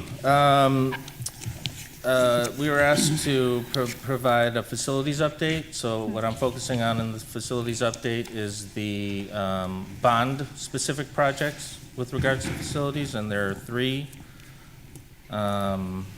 major projects that we're still paying for or finishing up. The first is the Rancho Cotati High School football field and track and field, was finished this summer. The total cost for the Rancho track and field, including the scoreboard, was just under $3.5 million. I'm sorry, may I address the board real quick? We went from public comment into what section is this right now? Oh. 12, did we was the agenda changed prior to it was? Yes. Okay, so what's going to come after this? We have 12A and 12B. Okay, Then we're going to take a 5-minute break because we have an issue with the camera angle. And then we'll be back to item 7, communications. thank you. Go ahead, sir. The scoreboard, Rancho Cotati High School scoreboard project. DSA has approved the scoreboard project, and the scoreboard was ordered in July. The latest update is that the scoreboard will not arrive until late December, or early January. But in the presentation, the writing's pretty small, but the dimensions of the scoreboard is there. And the final project that's almost done and is the Evergreen Multi-Use Building Project. Wright Contracting is wrapping up the project. They're finishing up the flat work and the fiber reinforced polymers in the kitchen. Sheetrock is being finished on the stage and flooring will be installed on September 28th. Once that's complete, inspections will be finished with the health department and DSA. Staff will be trained with M&O and food service. Anticipated opening date is mid to late October. And the total cost for the multi-use building is $10.5 million. Do you know off the top of your head, I know Josh is not available since he just literally delivered a baby. I was going to say that. I meant Do we know what that cost was? I don't have any of the information in front of me. What was the projected cost? With the budget, I'm sorry, I didn't bring those with me, but I Okay. can bring them back, or I can send them to you. Can we get that information? Yeah, absolutely. And then second, I've been hearing a lot from people that the new Evergreen parking lot is being used for sideshows. And that they're tearing up the asphalt. Do we have an update or any idea of how we're going to fix that? I had no idea that was happening, so. So Josh, can we get, Yeah. I can email him. I mean, I know he's on leave right now and stuff, but yeah, I'd like to know what we're going to do about that situation. Somebody's going to get hurt, first of all. Agreed. No, I didn't know, I don't think I heard about that at all. So I was hoping Josh could give this presentation to you today, but he did just deliver his own baby. Okay, thank you. So this is a picture of the kitchen. The speed line is on the right. And this is the stage, all at Evergreen. Okay, any questions around any of the fiscal update stuff? The actual budget fiscal update, there wasn't a lot of change in that. Again, we've been focusing on the close, which I'll be talking about in a minute. But if there's, are there any questions around anything?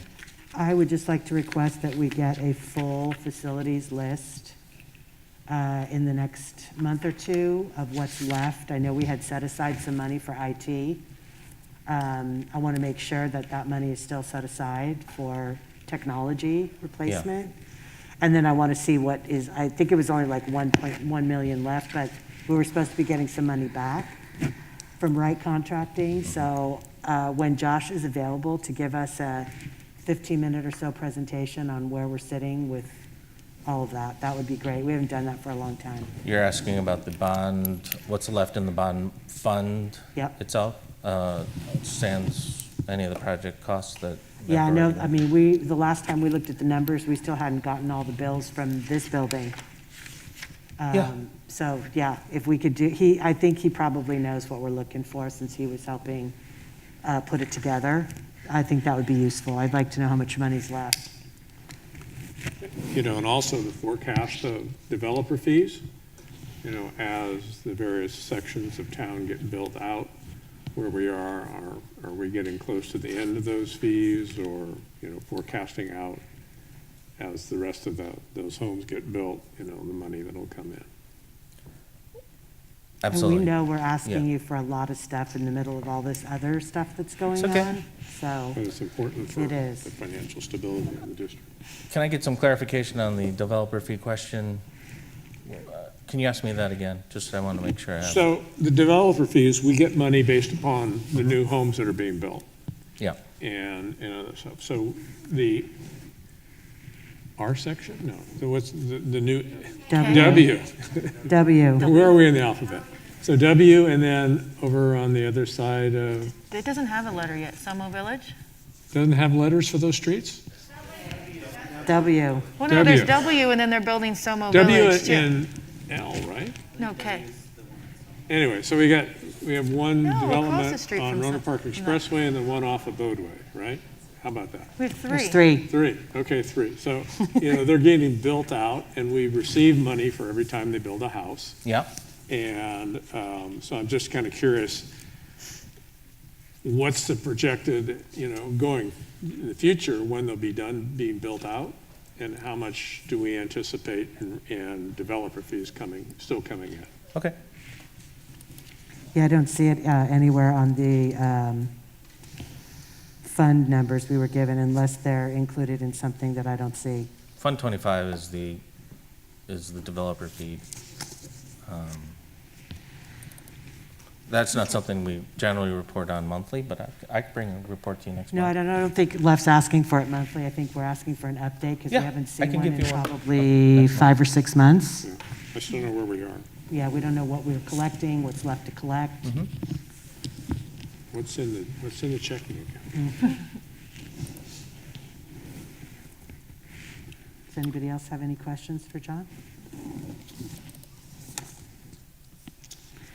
Okay, then 12B, the 2021 unaudited actual financial report.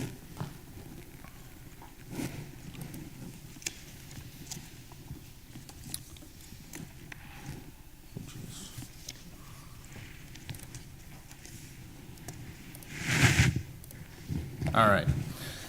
So the last report I'll be giving tonight will be around the unaudited actuals for the prior year, 2020-21. Again, I just want to make this clear that this is we closed the books for the prior year's budget.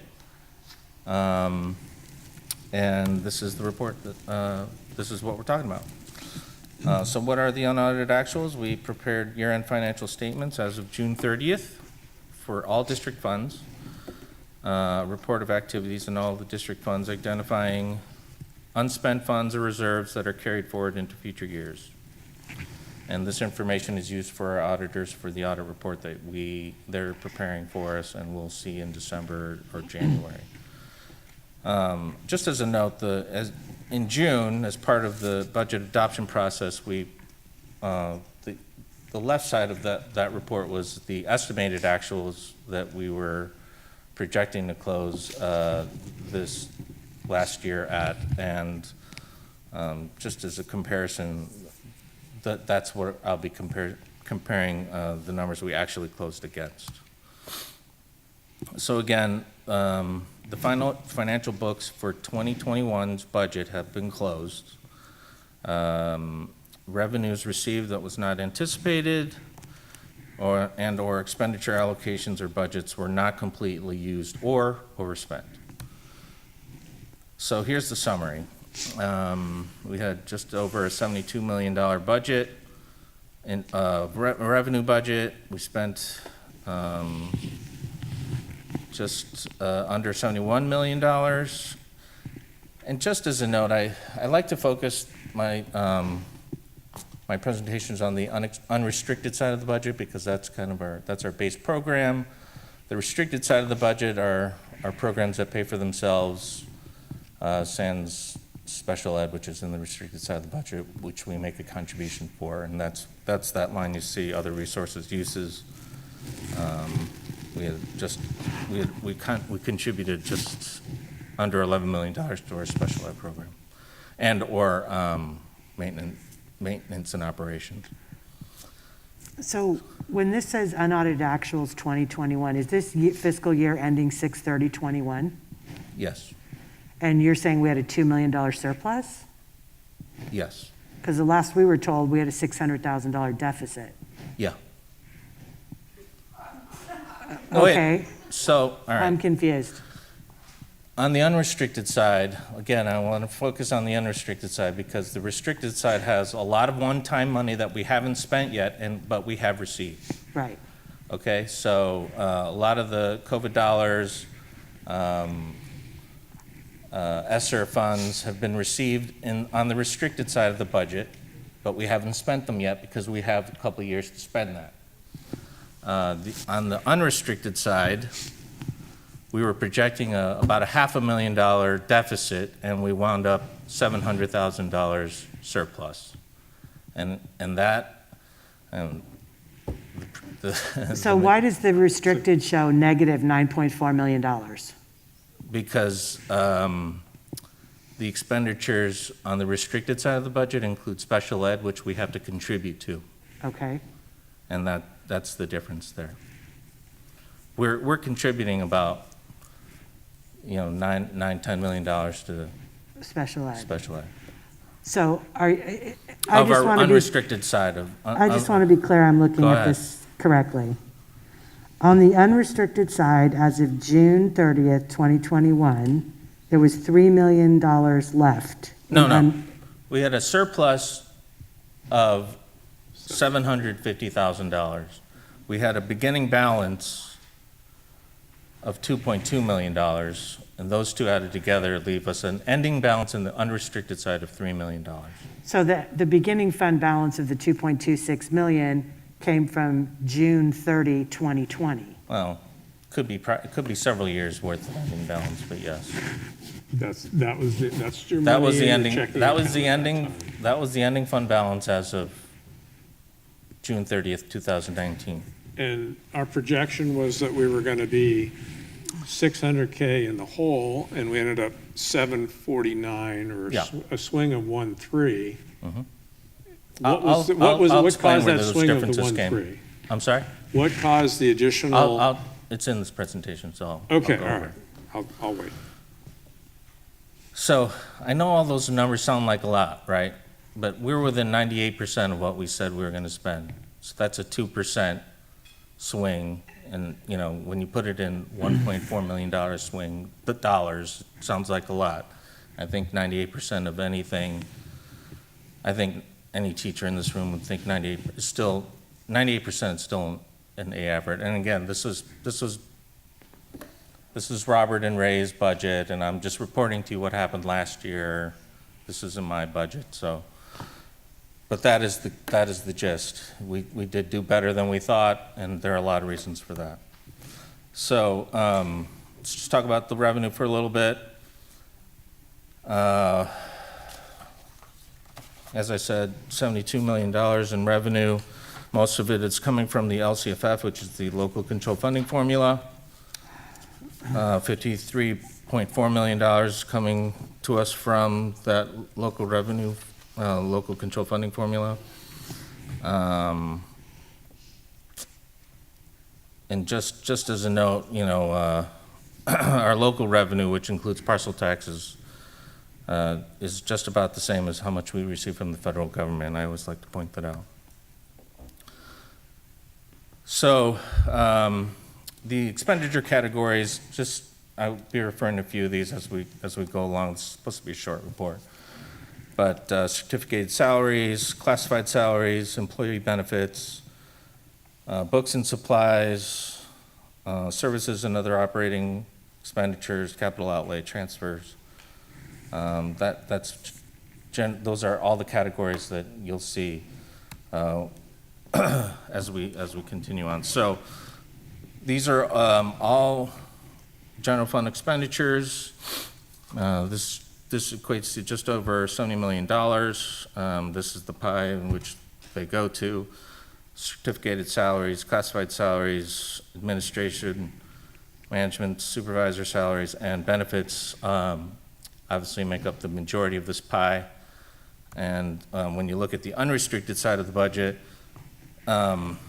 those four categories equal just over 87% of our budget. So, I always like to think that 85% of our budget goes toward our people, but in this district last year, 87% went. Here's the answer to your question left. So in June, we thought that we would end the unrestricted side of the budget, $500,000 in the negative, and the top part of this spreadsheet is the revenue differences, and we were within 0.04% of what we were projecting to receive in revenue. We received just a total of $74,000 more than what we were projecting. So the expenditure expenditure changes compared to what we said in June. We actually paid more in certificated salaries than what we were projecting, $151,000. Excuse me, $151,000 more. That was mostly due to the extra day paid, due to the due to the technical difficulties of the one day in June. So John, the two big items that jump out at me on that list, it looks like books, we underspent $300,000, is that correct? Yeah. And then the one below that is other services, operations, transportation, and utilities. We underspent roughly $690,000. So that's almost $1 million in underspending. Yeah. And I'll tell you, the bigger parts of the, for books and supplies specifically, Josh did a really great job in not spending and buying, maybe we utilized COVID dollars for a lot of the things that Josh had to buy for his program, maintenance and operations.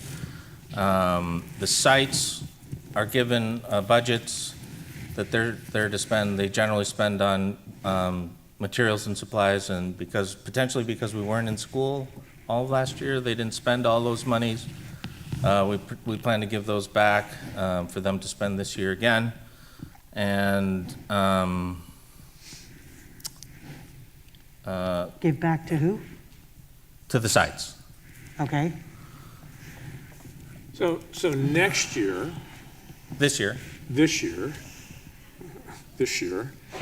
Obviously, that money, that $300K will most likely be spent because we have kids back in the schools.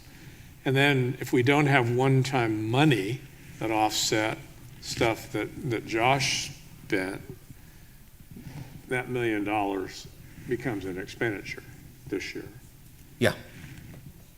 Yeah, this is, again, I just want to be clear. I'm just trying to be clear in my mind. I don't have an extra $1 million for next year. I'm reporting to you I how know we you're reporting finished the past, last but year, I'm just so how I we can get it closed last year. Clear in my head why. And this makes it clear for me. Oh, good. Yeah, so, because, when I have extra money in a checking account, I got to make sure that if I don't go spend that I don't have something coming in to, Right. Just basic budget type stuff. All these savings that you're seeing here that are outlined in this are one time. So Okay. we've now added $749,000 to our unrestricted budget. That's one time. And I know if you consider that we were projecting to overspend by $500,000, that now makes this number $1.3 million. But it's one time. So it's savings because mostly because we weren't in school. Transportation costs, we didn't have as much transportation. We didn't have to pay for as much transportation as we projected. Our utilities were way less than what we thought they were going to be, or that would be in a normal year. That was just under $200,000 savings in utilities alone, like PG&E, even garbage pickup was less because we didn't, sites didn't have garbage. Plus what we have remaining. You said ESSER funds are 2 years to spend? Yeah, it's in your report. It's actually one of the first 2 pages. It's literally like, it goes across the top, all the different restricted resources, and they're named. So do you know off the top of your head how much we have remaining in ESSER funds? I didn't bring that with me, but yeah. I don't see it on it. Thank you.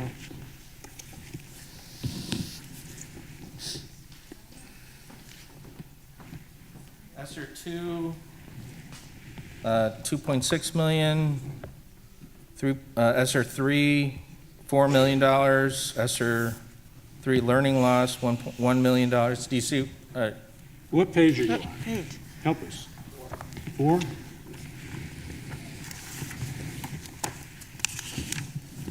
This is as of June 30th.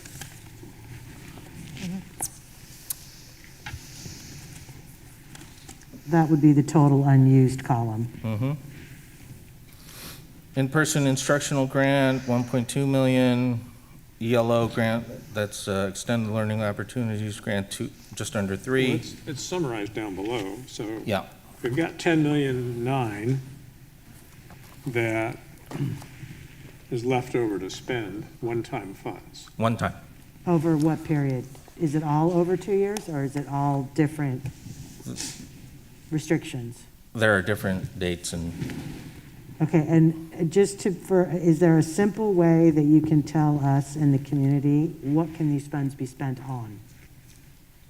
Is there a generic label that says, we can only spend this on learning loss mitigation? What's the language? I can recite something. I mean, I don't know it off the top of my head, but it's generally. Myra, do you by chance know?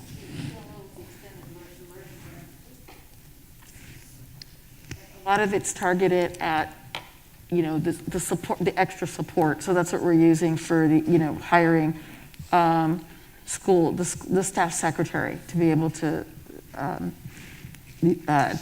support the schools. Anyway, so it has different categories. I do not have it in front of me, but I'm happy to provide that to the board. Me too. That would be helpful. With different categories. And ELO was very specific to extended learning, and we were able to fund a summer school program this year with the ELO funds. And then the other part of the ESSER funds also, for example, the Virtual Learning Academy is paying for that, which is something that we need to provide for a year.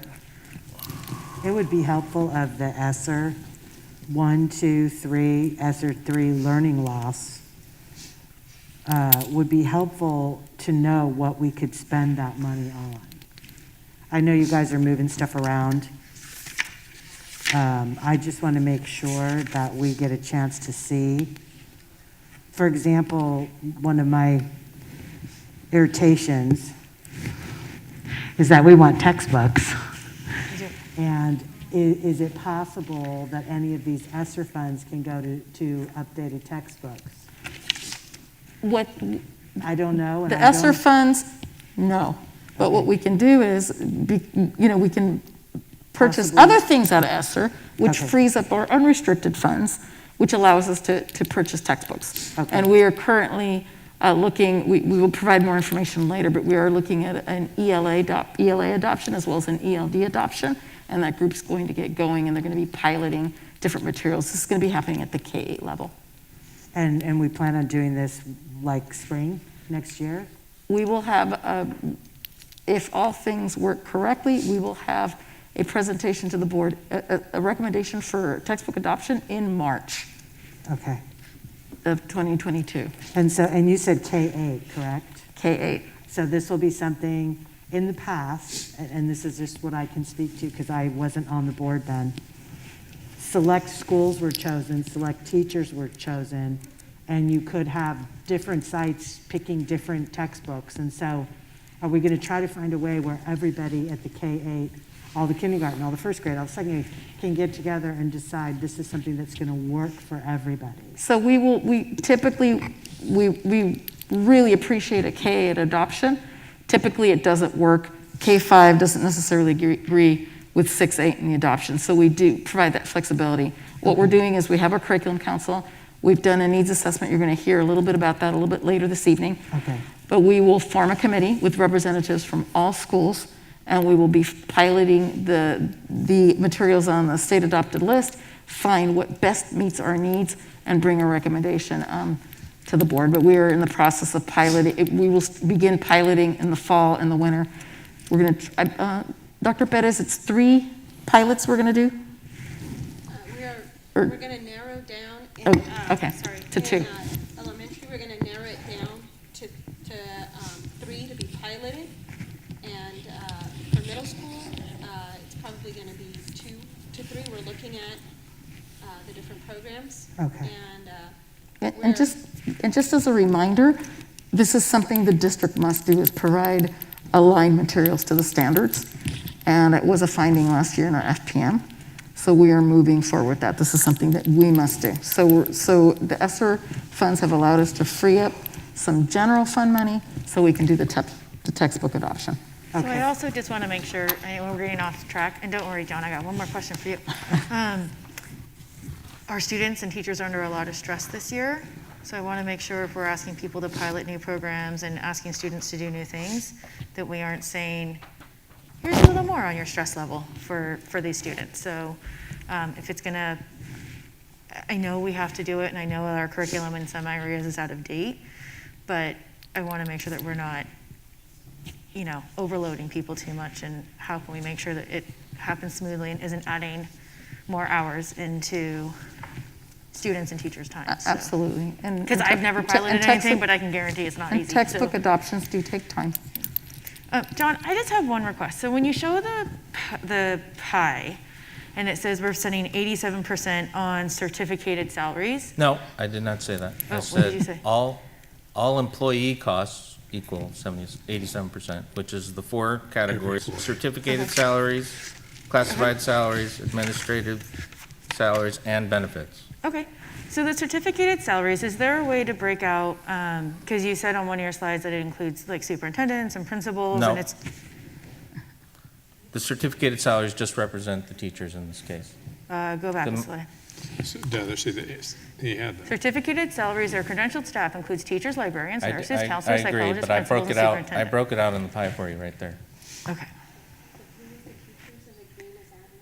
So I just want to be really clear, that blue is only our union teachers.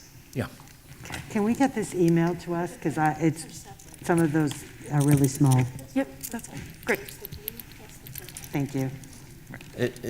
This will also be attached. This presentation will also be attached to the agenda, so that's we Okay. can email as well. Thank you. Sorry if that was confusing. You were correct. I did say that.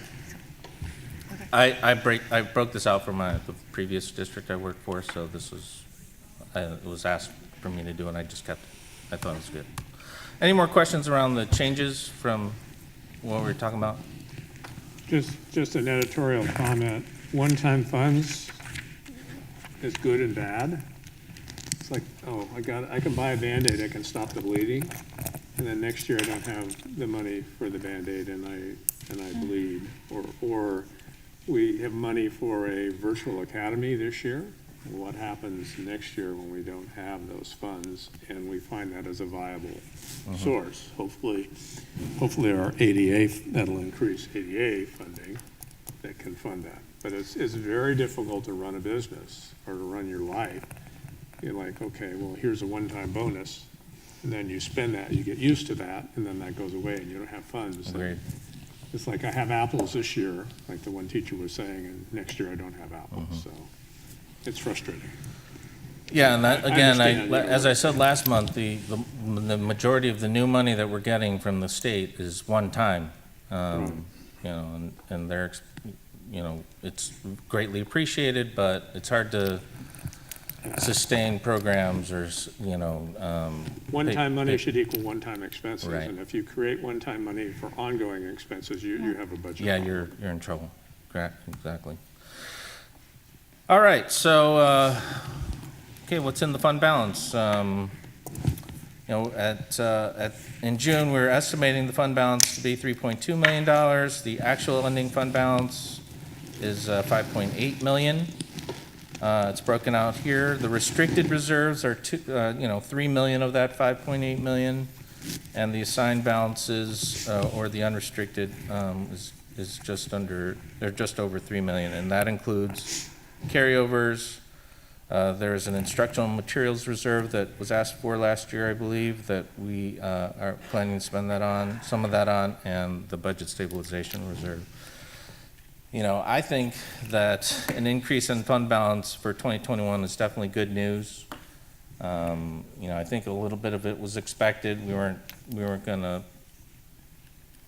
A little bit of it was expected, and the fact that it's $700,000 more than 0 is great. So fiscal solvency is based on a 3-year projection. The fund balance is our first line of defense to offset the significant level of deficit spending that is expected over the next few years, and it will help us weather the storm.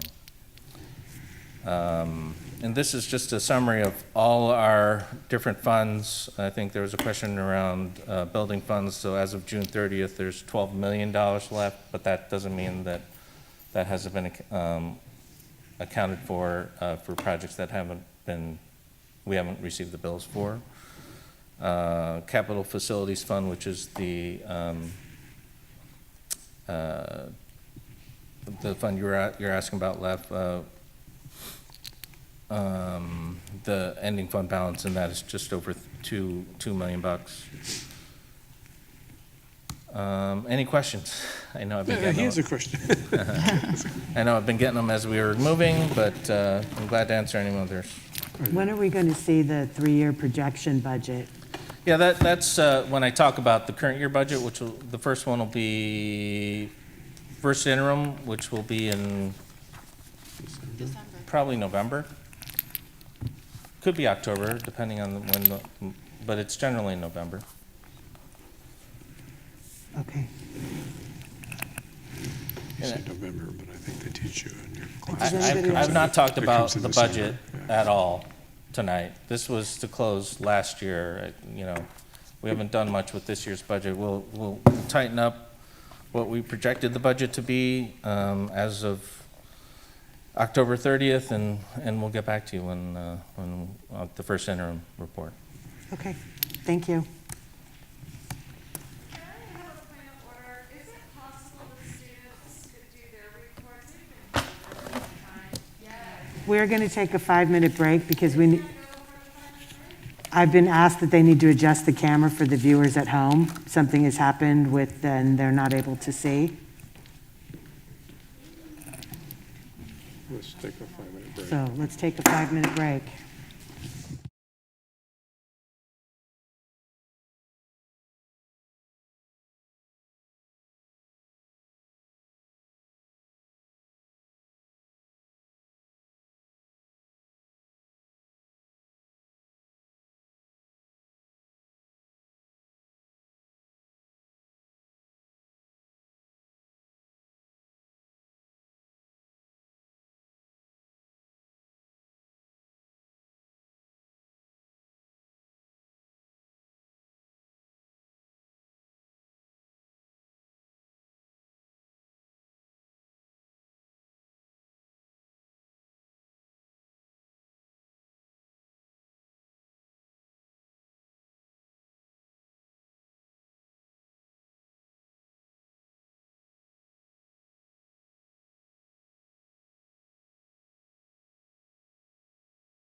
call the meeting to order.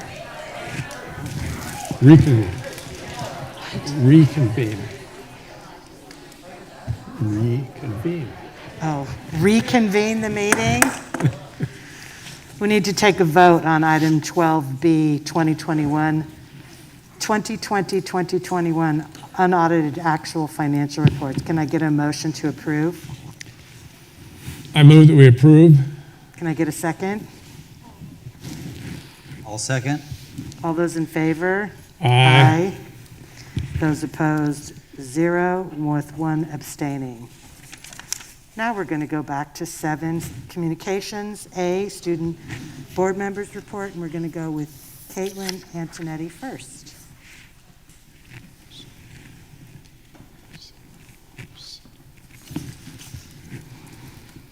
Hello, everyone. Thank you for having me here today this evening. Just a reminder, my name is Caitlin Antonetti, and I'm a junior here at Rancho this year.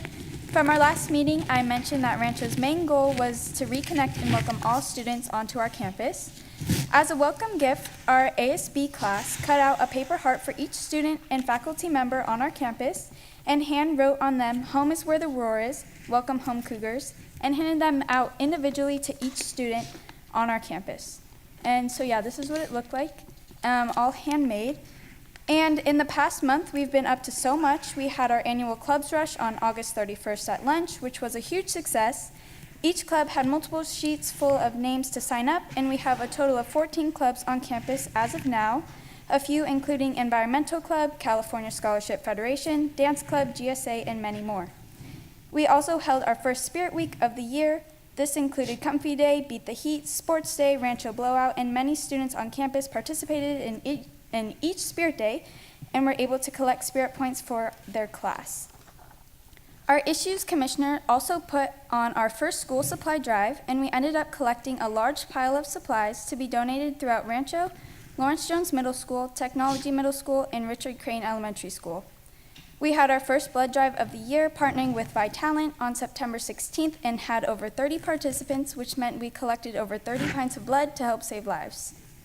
This week is also Ribbon Week, which brings awareness to certain subjects. For the past 2 weeks, we have been cutting and pinning groups of ribbon together for each student. Yesterday, during our announcements, we handed one out to each student and teacher. The bundles look like this and include a colored ribbon for each day. Monday represents anti-bullying awareness, which is blue. Tuesday is teal, which is sexual assault awareness. Wednesday is green, which is mental health awareness.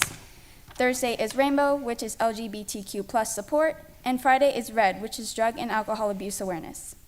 We have been having community and club presentations for classes going over each awareness day. Wearing the color along with the provided ribbon earns you class spirit points.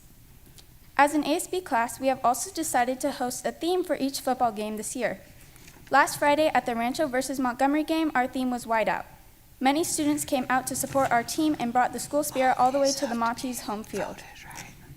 Girls volleyball and golf matches have been occurring as well. Volleyball won their game last week, and girls golf is undefeated so far, winning 2 matches last week. Our entire ASB class has now become busy planning our homecoming dance, royalty, floats, and rally, which take place on October 15th and 16th. Thank you.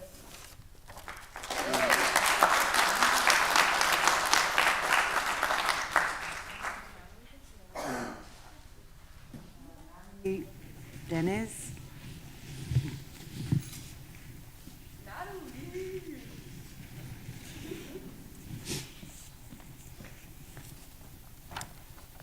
Hello, everyone. Thank you for having me. Last night, Technology High School lost an incredibly beloved member of our community, Kyrene Gibson.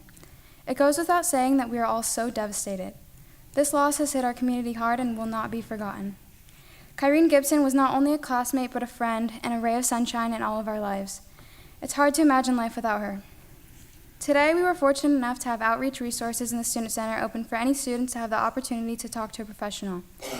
We as Tech High would like to continue to have these services throughout the rest of the school year, as we believe it is important for the well-being of all students to have this available. We encourage everyone to reach out for help, whether this means mental, physical, or social support.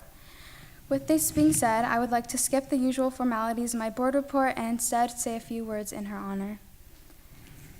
Kyrene Gibson was an incredible, bright, and outgoing senior at Tech High. She was involved in robotics, drama, Rancho Band, and so many other activities. She also constantly challenged herself and took many advanced placement classes in which she excelled. Although I hadn't been close to Kyrene, I have had the honor of knowing her since 7th grade through the Expeditionary Learning Program. Since then, I have had her in many of my classes where she was always a light in the room. Kyrene will be so missed, but her memory will continue to shine on through our school, her family, and all of us. She was so loved. With this being said, I would like to postpone the regular report to the next meeting. Thank you for your time and support.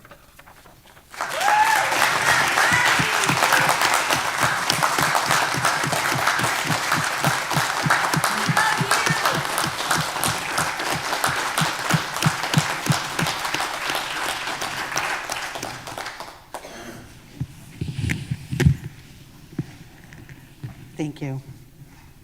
7B, Roanoke Park County Educators Association report.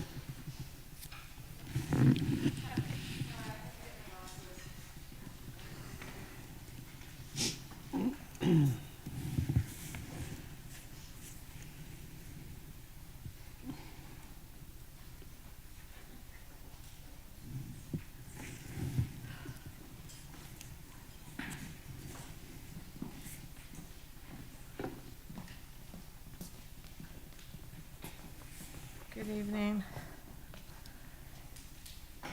Good night. Thank you so much for hanging out this long. Good evening, Board of Trustees, President Gillies, Trustees Brown, Chimino, Nelson, Wing, and Superintendent Perez. Student members Caitlin and Madeline. Good night, you guys.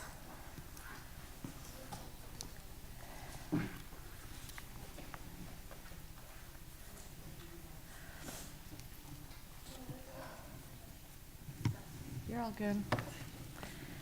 Autumn begins tomorrow. Harvest season has begun. It's also Hispanic or Latinx Heritage Month, and I'd like to honor the contributions of the generations of Hispanic Americans, Latinos, Latinas, Chicanos, Mexican Americans, Central Americans, South Americans, Afro-Latinos, and many indigenous peoples who have influenced and enriched Sonoma County, our great state and nation. I'd also like to acknowledge and remember the historic struggles endured, but ultimately led to social justice movements in this country. We want to remember the work of Cesar Chavez and Dolores Huerta and support the current campaign sponsored by North Bay Jobs with Justice to support farm workers' priorities for safety and respect, especially during wildfire season as they harvest for the 1.2 billion local wine industry. Our year-round school, Richard Crane, is getting ready to take a much-needed break after 10 weeks in session. Our other sites have been in school for 6 weeks. I wish I could be more upbeat today, but we have heavy hearts today and send our deepest condolences to the Gibson family, Tech High School, Rancho Cotati, the music and marching band community. I wish I could only share a positive report in this district, but it would be disingenuous if I did so. Instead, in this report, my intention is to amplify our members' voices about current professional challenges, provide a temperature check on our members' well-being, and finally, an update on negotiations for the expired collective bargaining agreement. I am sure we agree with the sentiment echoed in the recent Press Democrat article. Sonoma County education officials sound alarm over worker shortages. The county superintendent of schools sent a letter to local legislators sounding the alarm about a lack of staff, a backlog of antigen testing needed to keep students in school, and issues with the state's new independent study requirements. He added, keeping our schools open and in person has become a 24/7 job, and also shared, our teachers and school site leaders are doing everything possible to focus on wellness and learning acceleration. The article also reported on how the substitute teacher support staff shortage collided with the increased demands of COVID-19 precautions making school a hectic and exhausting endeavor in the new academic year. Don't we know it? This has been a hectic and exhausting start of the year for many in this district. RIPSIA members recently passed a memorandum of understanding that was negotiated with the district regarding the COVID-19 pandemic and school opening. The MOU follows safety guidelines established by the CDPH and Sonoma County Public Health protocols to safeguard the school community. Despite the MOU, our teachers and administrators are really feeling the pressure to cover classes during this sub-shortage. We know it is a county-wide program, and our members want to be team players. However, the pressures on teachers are exponential at this time. So even though a RIPSIA member can get compensated for this coverage, it adds more to their already loaded plates. Members not only need their prep time, but are entitled to it in order to ready their curriculum, classes, and manage work for students who are out on quarantine. Some of our education specialists have reported unreasonably long work hours beyond their prep time and contract hours. Not only do they prepare and plan for their teaching assignment, communicate with their caseload, they also work individually with students that have IEPs. They're expected to test students for triennial IEPs, write reports, organize, and attend parent-guardian meetings. One member shared they work an additional 20 hours a week to meet these demands. Remember, they must follow timelines because IEPs are a legal document with ramifications if it's out of compliance. Another educator shared that they need to use their prep because they go to their second job after work. We acknowledge the efforts of our administration who are subbing. Keep in mind, when they are covering classes, their duties and obligations are also put off. Our school system and teaching profession is in crisis. Currently, we all have difficult working conditions. But normalizing these unrealistic expectations that educators should give and give because it's all for the kids has created an unhealthy and toxic work environment. We are not well with this practice. If we want to save this profession, we must stop perpetuating this notion, especially when many of us have nothing left to give. The board received letters from members, and I received letters from new hires and freshman educators who echo the same sentiment. It's hard to afford to live in Sonoma County. Many workers spend 30% of their income on housing. It was reported in July that California has the highest housing costs in the country, whether that is in rent or a mortgage. Additionally, the difficult working conditions are not attracting new prospects. And then not to offer a salary that can support someone to live in Sonoma County is just a missed opportunity. In my opinion, it's bad business. There is not a teaching shortage, there is a salary shortage. I know you know this information, so why is the board so passive about this? The district community would like to hear your vision on how to tackle these serious issues. And while we are told there is nothing left to give us, we saw the superintendent get a hefty pay raise tonight. And we also watched the administrative staff grow.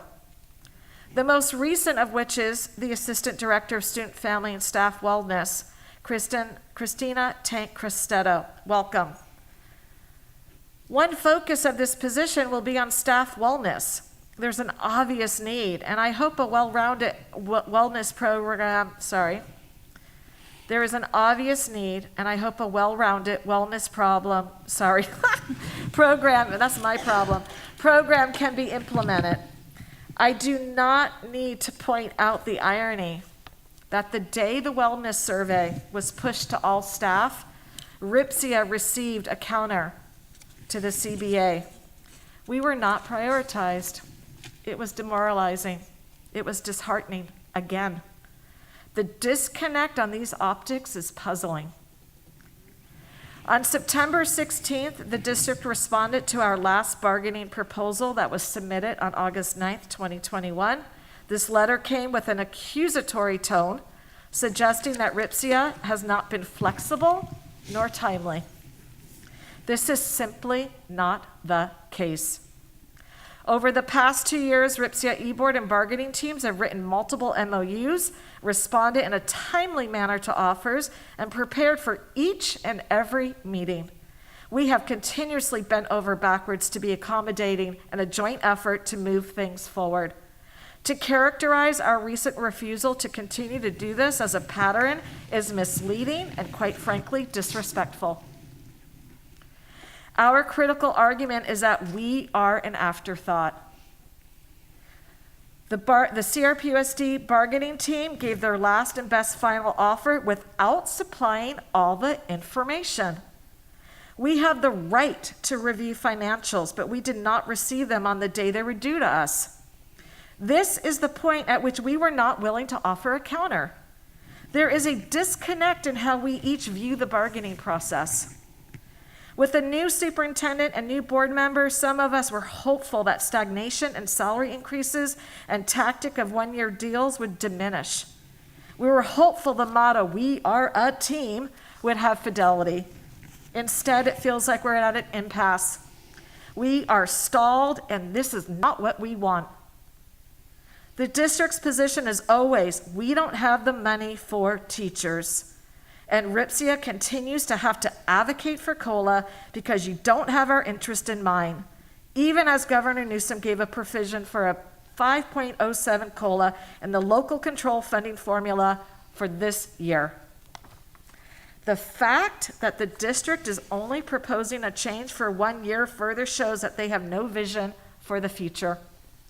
Our district needs to reprioritize the budget for educators, the critical foundation for our students. We are tired, we are overworked. It is demoralizing to be praised in an email or at board meetings while the praise isn't seen in our paychecks. RIPSIA put out a call to action to our members to share their stories and perspectives with board members. We don't feel heard. I hope you listen tonight. We wear red for Ed in a show of solidarity and unity. We wear red so that our students can receive the best educational experience in this district. We are now calling the board to action. We are now calling the board to action. I am asking you to share the same urgency that educators in this district have. I am asking you to tear the financial reports apart, to reallocate the funds, and do the job that you were elected for. Your job is to ensure the well-being of everybody in this district, to the students, to paraeducators, to support staff, to custodians, to site administrators. It's time for us so we can best serve the future of our community. Thank you. Let's go.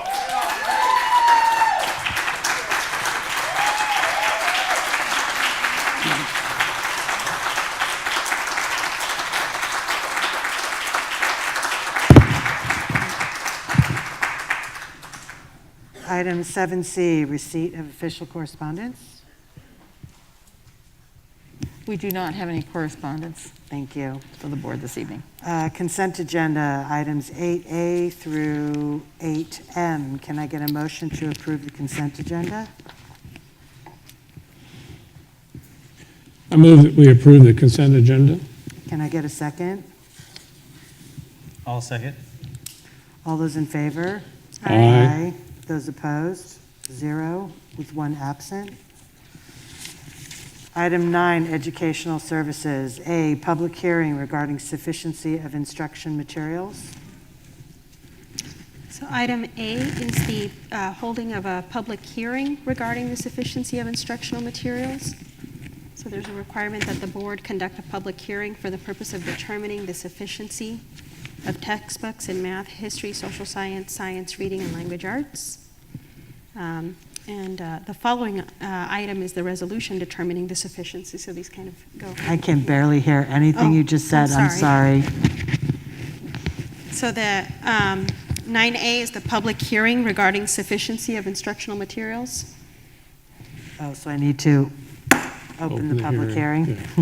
Thank you. Does anybody have any questions or comments? Did we provide 10 days notice? Yes, Mindy said. It was posted at all the sites. Okay. Any other questions or comments? We will close the public hearing. Is that it? 10B? Move to 9B. 9B, I'm sorry. Yes, this is a resolution determining sufficiency of instructional materials. And so here we are determining that we in fact have sufficiency of materials in math, science, history, social science, English language arts, including English language development. So we are stating that we have a written determination that we have sufficient materials.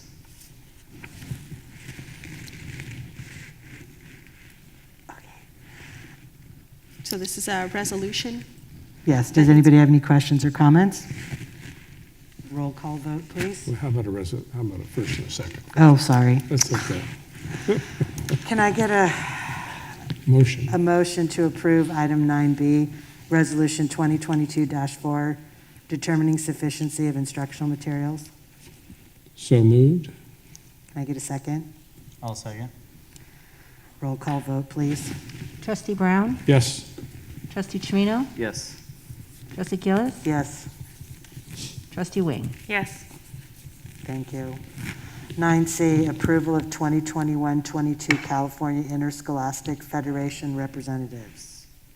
Yes, here in this approval of the CIF representatives, we have the CIF representatives listed for Rancho Cotati High and for Technology High School.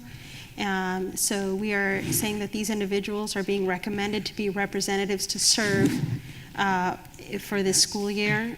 So Dr. Gansler, principal of Rancho Cotati High, Henry Scarlatti, assistant principal of Rancho Cotati High, Scott McKeon, athletic director of Rancho Cotati High, Michelle Spencer, principal of Technology High School, and Amy Alvarez, athletic director of Technology High School. Any questions or comments? If not, can I get a motion to approve item 9C? I'll make a motion to approve item 9C. Can I get a second? I'll second. Thank you. All those in favor? Aye. Those opposed, 0 with 1 absent. 9D, approval of Virtual Learning Academy Memorandum of Understanding. Yes, so this is a memorandum of understanding that we're entering into with 2 neighboring school districts, Forestville Union School District and Dunham School District, so that we would be their offer of independent study for this school year, as every district is required to either offer their own independent study, have an agreement with another district, or request a waiver. So these 2 districts are entering into agreement with us. This is a total of 6 students to date, so 2 from one district and 4 from the other.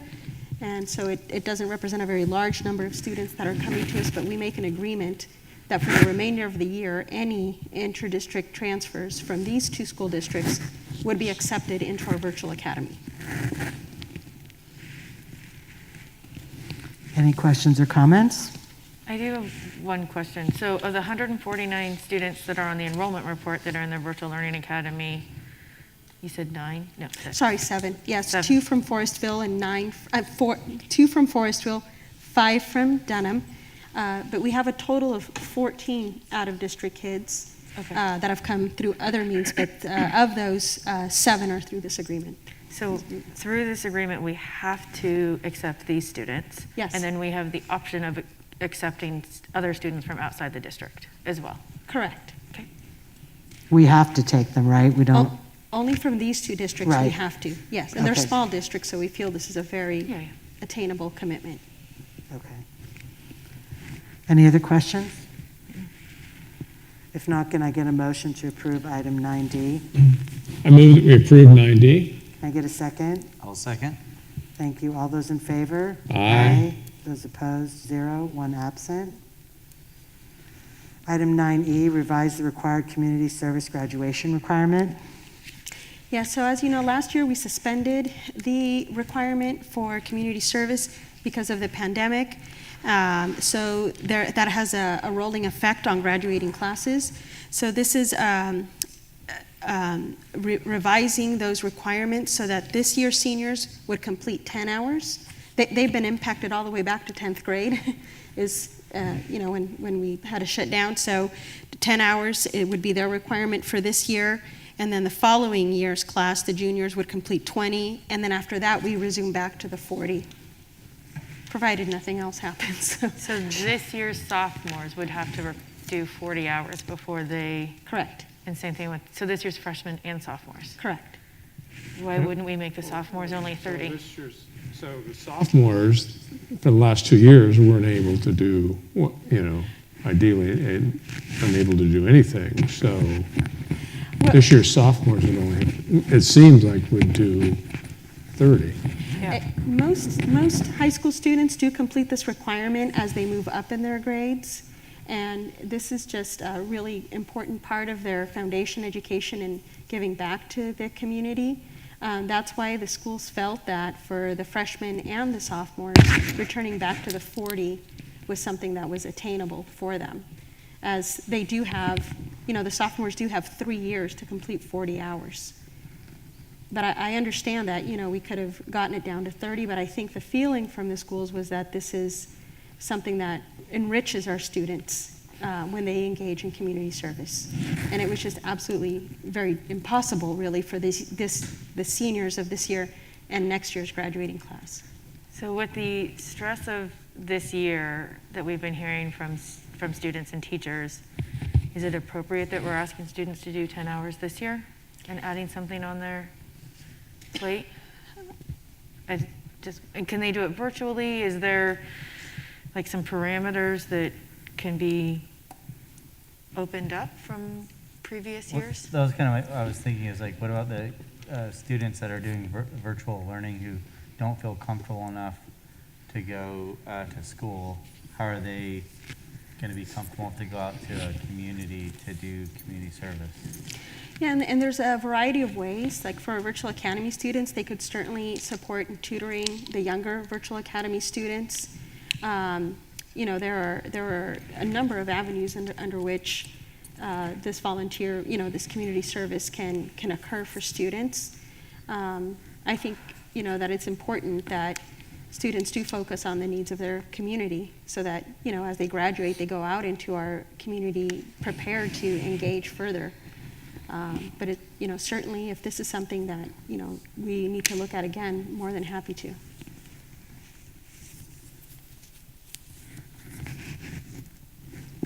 Any other questions or comments? If not, can I get a motion to approve 9E? I move that we approve 9E. Can I get a second? I'll second. All those in favor? Aye. Aye. Those opposed? 0. 1 absent. 9F, report of professional development plan.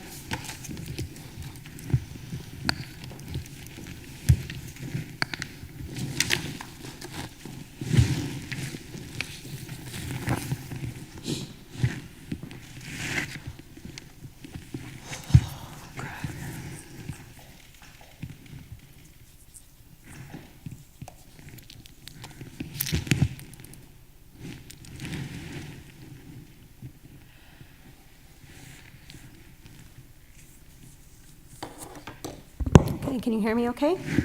Yeah. All right. So this is a presentation about the professional development that occurred last school year so that we could reflect and begin to take a look at what can be done this school year. So the objectives of this presentation is precisely what I just said, is take a look at that. We did also conduct a curriculum and professional development survey in May, and I will review some of the highlights of that survey that was conducted with the staff and take a look at the initiatives for this year. So this aligns to our first goal of providing relevant and rigorous curriculum in the area of professional development and our new focus goal on English learners. So in 2 areas there under Goal 5, Action 2 and Action 8 of our LCAP. So in 2020-2021, these were the PD initiatives that were carried out during distance learning. And so I don't think I need to belabor the point that it was a very difficult year to conduct professional development in distance learning and then returning back to hybrid. However, I think that an impressive amount of PD was able to take place in our district. So we had the CAPS Professional Learning Network. That is where our principals learn with their teacher leaders on how to engage in professional learning communities. We had the Universal Design for Learning sessions. This spanned a variety of grade levels, pre-K through 8th, and a SPED focus as well. Equity, under the leadership of our superintendent, a book study was done with our principals. There were webinars and guest speakers on how to work with distance learning and hybrid teaching. We had professional development on some intervention programs that we were able to purchase for our Title I schools, the Fontes and Pinnell, the Fast Forward programs that we purchased for the Title I schools. And, you know, we've had an amazing consultant that's been working with us on SEL and a PBIS committee that's been working on providing training. Some content-specific PD occurred, and a lot of PD, of course, on COVID safety protocols. We also launched the capacity building plan with administrators so that they engaged in leadership capacities in a variety of areas.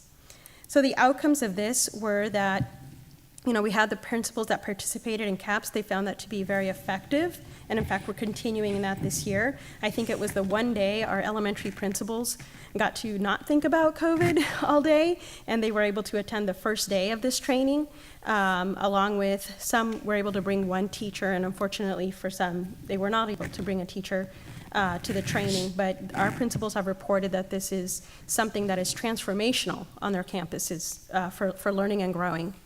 So the UDL, that's the Universal Design for Learning, was very effective in addressing individual needs. I absolutely love this quote from a UELF teacher. She said, "If I can reach all students' different learning styles, then my students will feel successful and engaged in the learning process, and the evidence will be their continued academic growth and success for years to come that will make my heart full." So I love that we can gather some data on professional development that isn't always quantitative in nature, but highly qualitative. You know, we see this type of evidence of the impact of professional development on teachers and their interactions with students.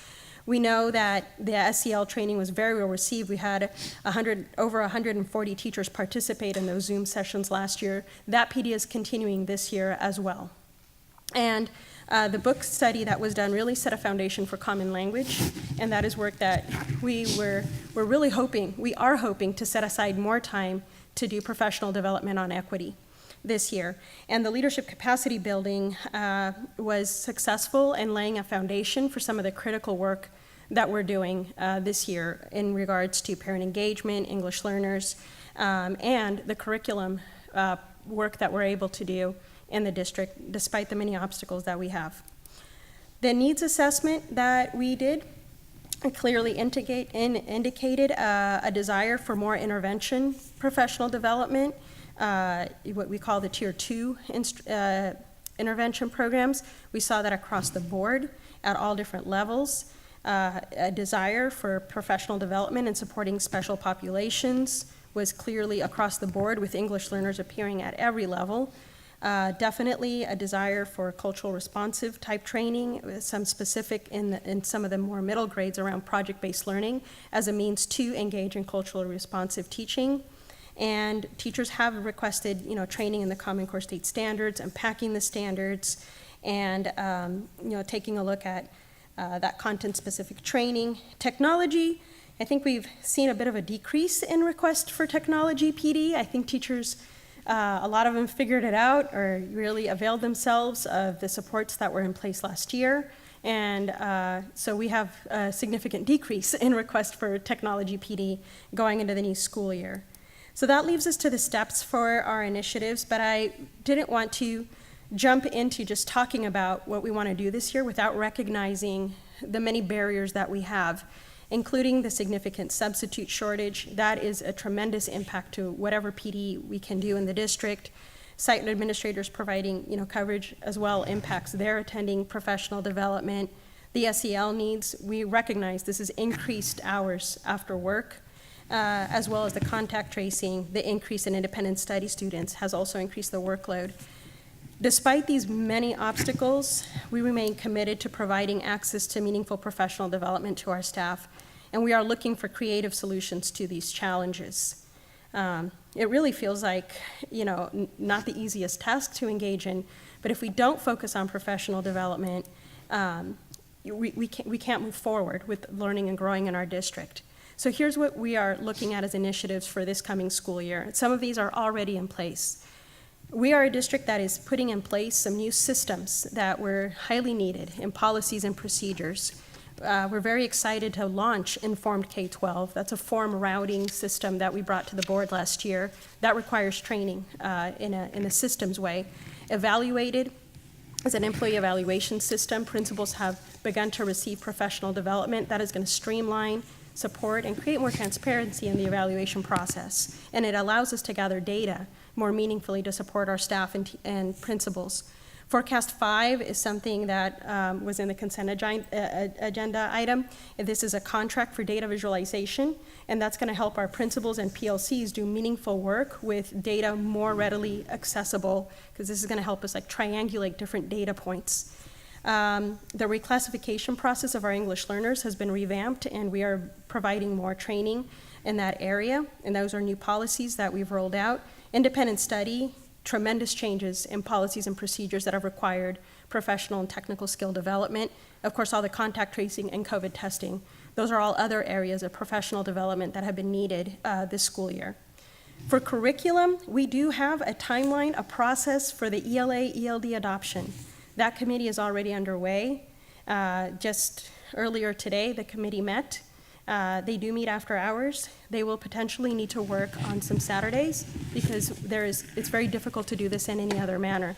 The level of enthusiasm for this ELA-ELD adoption is through the roof.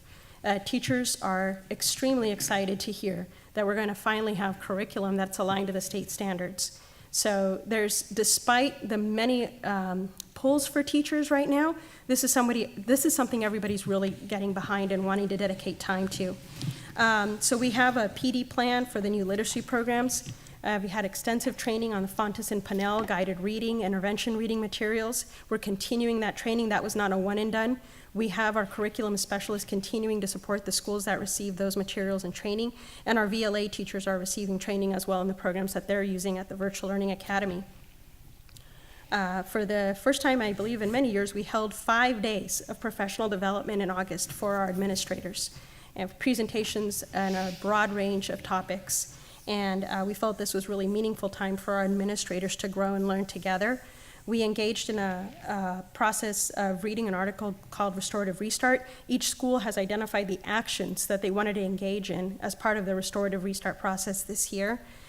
Principals are receiving support on their school plans. So our site plans, which we hope to bring to the board in December, is an area where we're working closely with principals on data analysis, needs assessment, identification, so that we can match initiatives to those areas of need, and they have the funding to do this kind of work. So we will also be providing professional development on the English Learner Roadmap. For our professional learning communities, we'll continue the CAPS work this year, as I stated, and we've expanded it to more schools. The PBIS, social emotional learning, that work is continuing. We have the consultants and committees providing professional development in those areas. And what we want to work on this year is a comprehensive professional development plan for the years to come, so that we're really looking ahead on how to provide needed support to our teachers and staff in general. Some of these items do include our classified paraprofessionals in the classrooms. That is an area that's called out in our LCAP as well. And so it goes a bit beyond the teachers and administrators.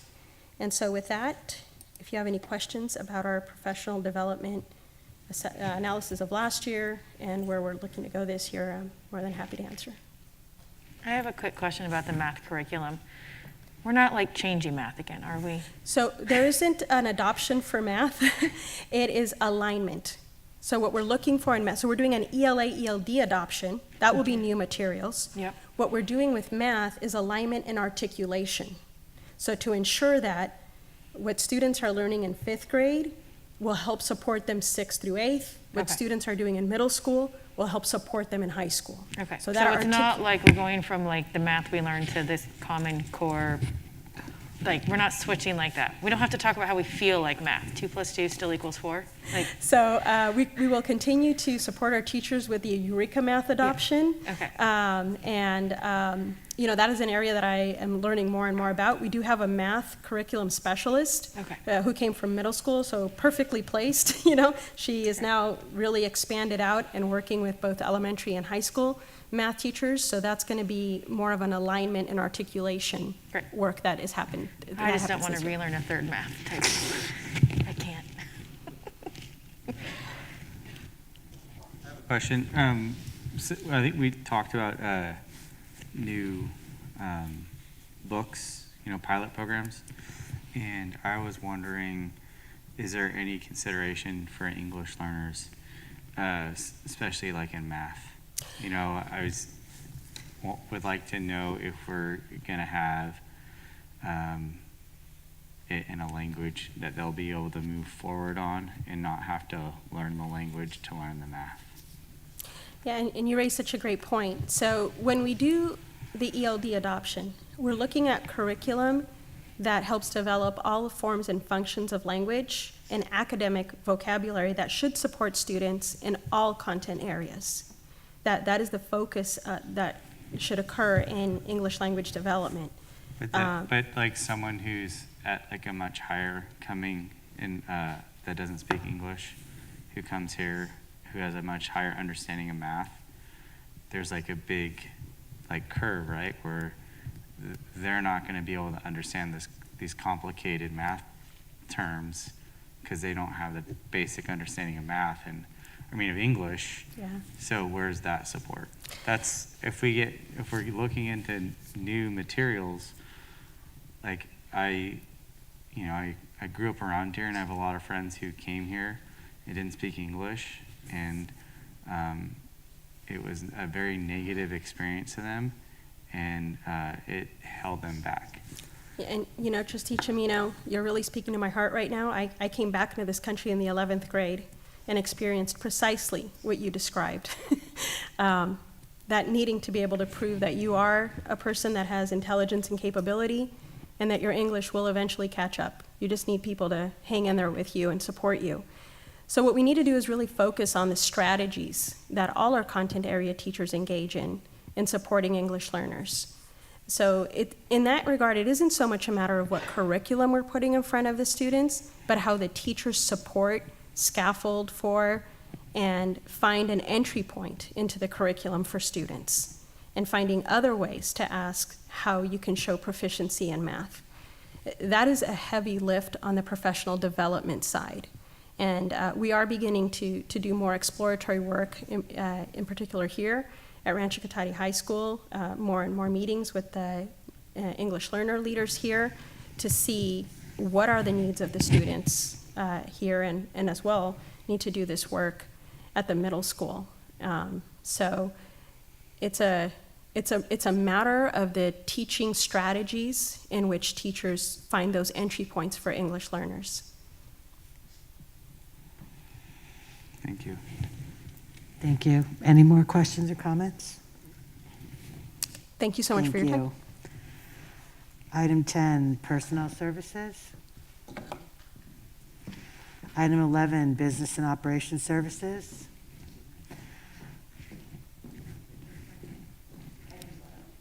I'm sorry?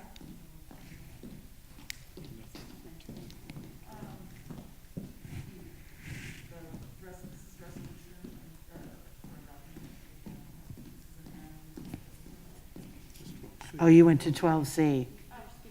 That's okay. You can go to 12C, Resolution 2022-5, adopting the actual GAN limit for 2021 fiscal year and projected GAN limit for 21-22 fiscal year. Yes. Sorry. Go ahead. This is an annual, I'm not the expert. I want to start off with that. This is an annual audit that we adopt each year. And that's what I have to say about that one. And we have to go, this is in provision of Article 13B, and we must do it annually. Does anybody have any questions or comments?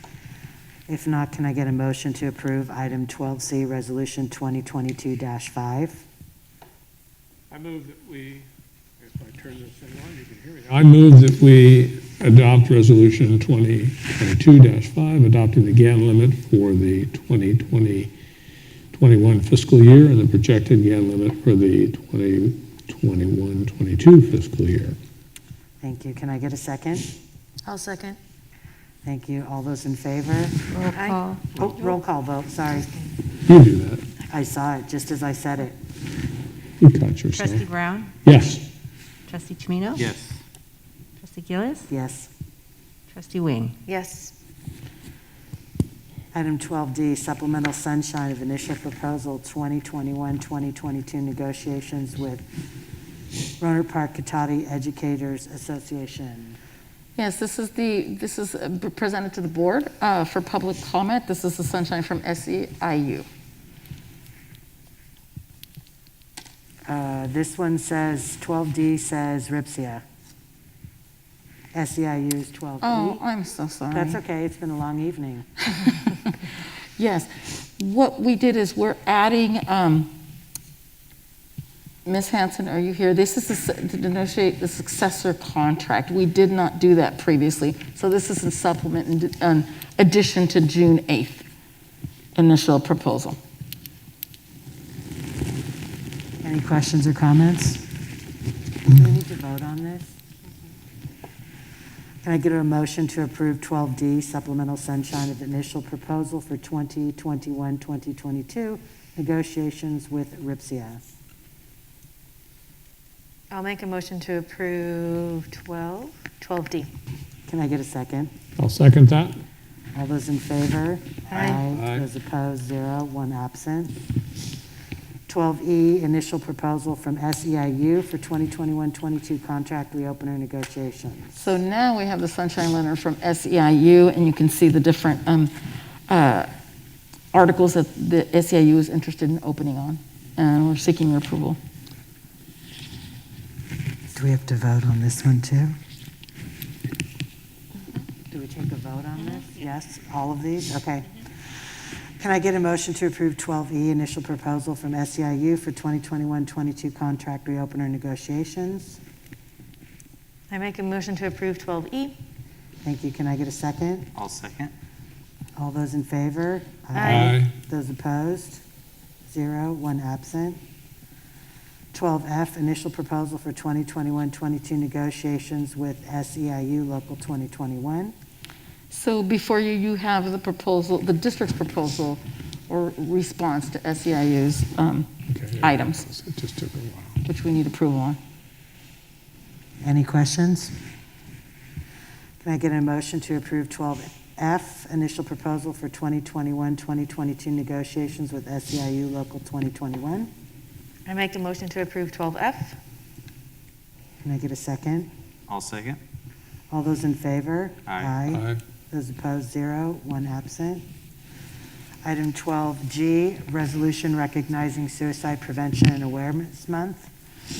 So We bring- do you want me to give a little bit and then you? Go ahead. Okay. So National Suicide Prevention Awareness Week was recently. It's also on September 10th was World Suicide Prevention Day. So we feel that it's really important to bring this resolution to the board for approval to remind us of the seriousness of suicide and how we want to prevent that and encourage our students to speak to staff, to speak to their families, and that's why we're seeking approval of this very important resolution. So it says here that it's from September 5th to the 11th, 2021. So are we going to change that date since that's already happened? It basically, we have activities throughout the month.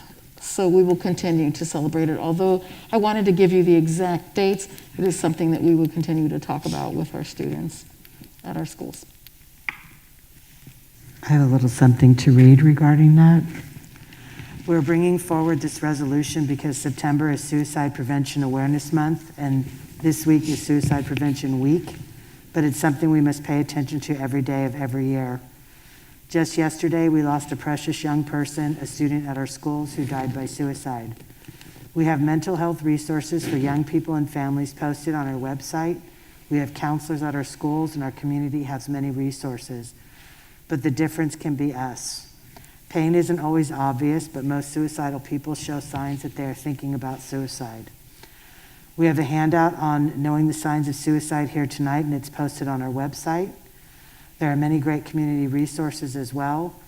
Please become familiar with these signs because someday you may be a lifeline for a person in crisis.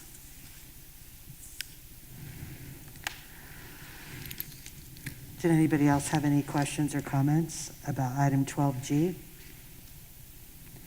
If not, can I get a motion to approve 12G Resolution 2022-6, recognizing Suicide Prevention and Awareness Month? I move that we approve 12G. Can I get a second? A second. Roll call, please. Trustee Brown? Yes. Trustee Chimino? Yes. Trustee Gillis? Yes. Trustee Wing? Yes. Item 12H, acceptance of gifts and donations to school and district. We have a list tonight. Richard Crane received 50 backpacks full of school supplies. The donor was Pastor Ganga Tamang, Praising God Church, of $150. CRP-USD Small Grant Awards, James Vanell, Rachel Hankerson, Teresa Raffoni, Emily Walter, Mary Niederberger. The donor was the City of Roanoke Park Foundation Grant Program for $28,635. We thank them. I don't know if it matters, but the first name under the small grants is incorrect. It's James Connell with a C. I'm sorry, I can't hear you. The first name under the small grant awards is incorrect. It Oh. should be James Connell with a C, not with a V, if we want to Okay. update it for our minutes. Thank you. Yeah. Item 13. We have to approve We have to that. vote. Yeah. Acceptance, can I get a motion to approve 12H, acceptance of gifts and donations to schools and districts? I move that we approve 12H with the corrected spelling. Can I get a second? I'll second. We're going to Rochambeau for it? Yeah. I get it. I'll second it. We're going to make a note that Michelle seconded. All those in favor? Aye. Aye. Those opposed, 0, 1 absent. And I apologize, our new gamut agenda doesn't have the notes that it used to have. We're learning. 13. Change. Board member reports and future agenda items. Michelle, we'll start with you. I have nothing tonight. Okay. Left. Pass. Joe. I just want to say my thoughts go out to the Gibson family. An event like what happened touches, everyone, and especially the family really, hard, and it's hard not to think of a lot of other things right now. I just have two quick things. One is there was some comments tonight about a shortage in our district being a salary issue. And while that may be partially true, the shortages across the country, you can't pick up a newspaper or read anything, that education isn't suffering from a lack of personnel, as well as every other industry. Winemakers can't find people to pick their grapes. The list goes on and on. So that's one thing. And then there was a comment, I believe, I want to address specifically by Mr. Karp about COVID tracking at Rancho Cotati. And the comment was made that the superintendent was not doing what she's supposed to do. My understanding of COVID tracking is it's the responsibility of the site administrators at the sites to make sure that teachers are turning in seating charts, that teachers are tracking who might have a COVID case, and that should be coming from the administrator at the specific sites. That's my opinion, because one person can't do COVID tracing for 6,000 students, 500 plus staff. And so I just felt that comment was a little bit misleading, and I just wanted to clear that up. And that's all. Does anybody else have anything else they want to add? If not, we will. Don't forget. What did I forget? You The again. superintendent That's why. report. She's got a just wants to go 3-hour home. report. I know, we're going to get a 3-hour report. Well, The superintendent's report. Sorry, Myra. It will not be 3 hours, don't worry. You get 2 minutes. Anyway, I just want to say that this is definitely a difficult year, I agree. But I enjoy visiting school sites. We have some awesome leaders in this room who are giving it their all, and I see the exhaustion in their eyes, and yet they're there for every child in Catania Roanoke Park, as well as all staff. But I have to say I'm impressed every day. I visited sites. We're meeting one-on-one with principals. We've had different types we've had a leadership meeting where we had conversations versus a formal meeting. We're changing it up based on need and based on what's happening and the exhaustion. So we're talking about our next principals meeting being virtual because we do not want to pull our site leaders. But I just want to commend and how proud I am of the folks in this district and what they're doing, because this is our first pandemic. We've never had to provide health care in the manner that we have had to. We're testing students, and every time we meet up with a problem, we're changing. You know, the testing company isn't working out, and we have people on the phone with our vendors to make it better. So I really want to applaud their efforts and the dedication to our students.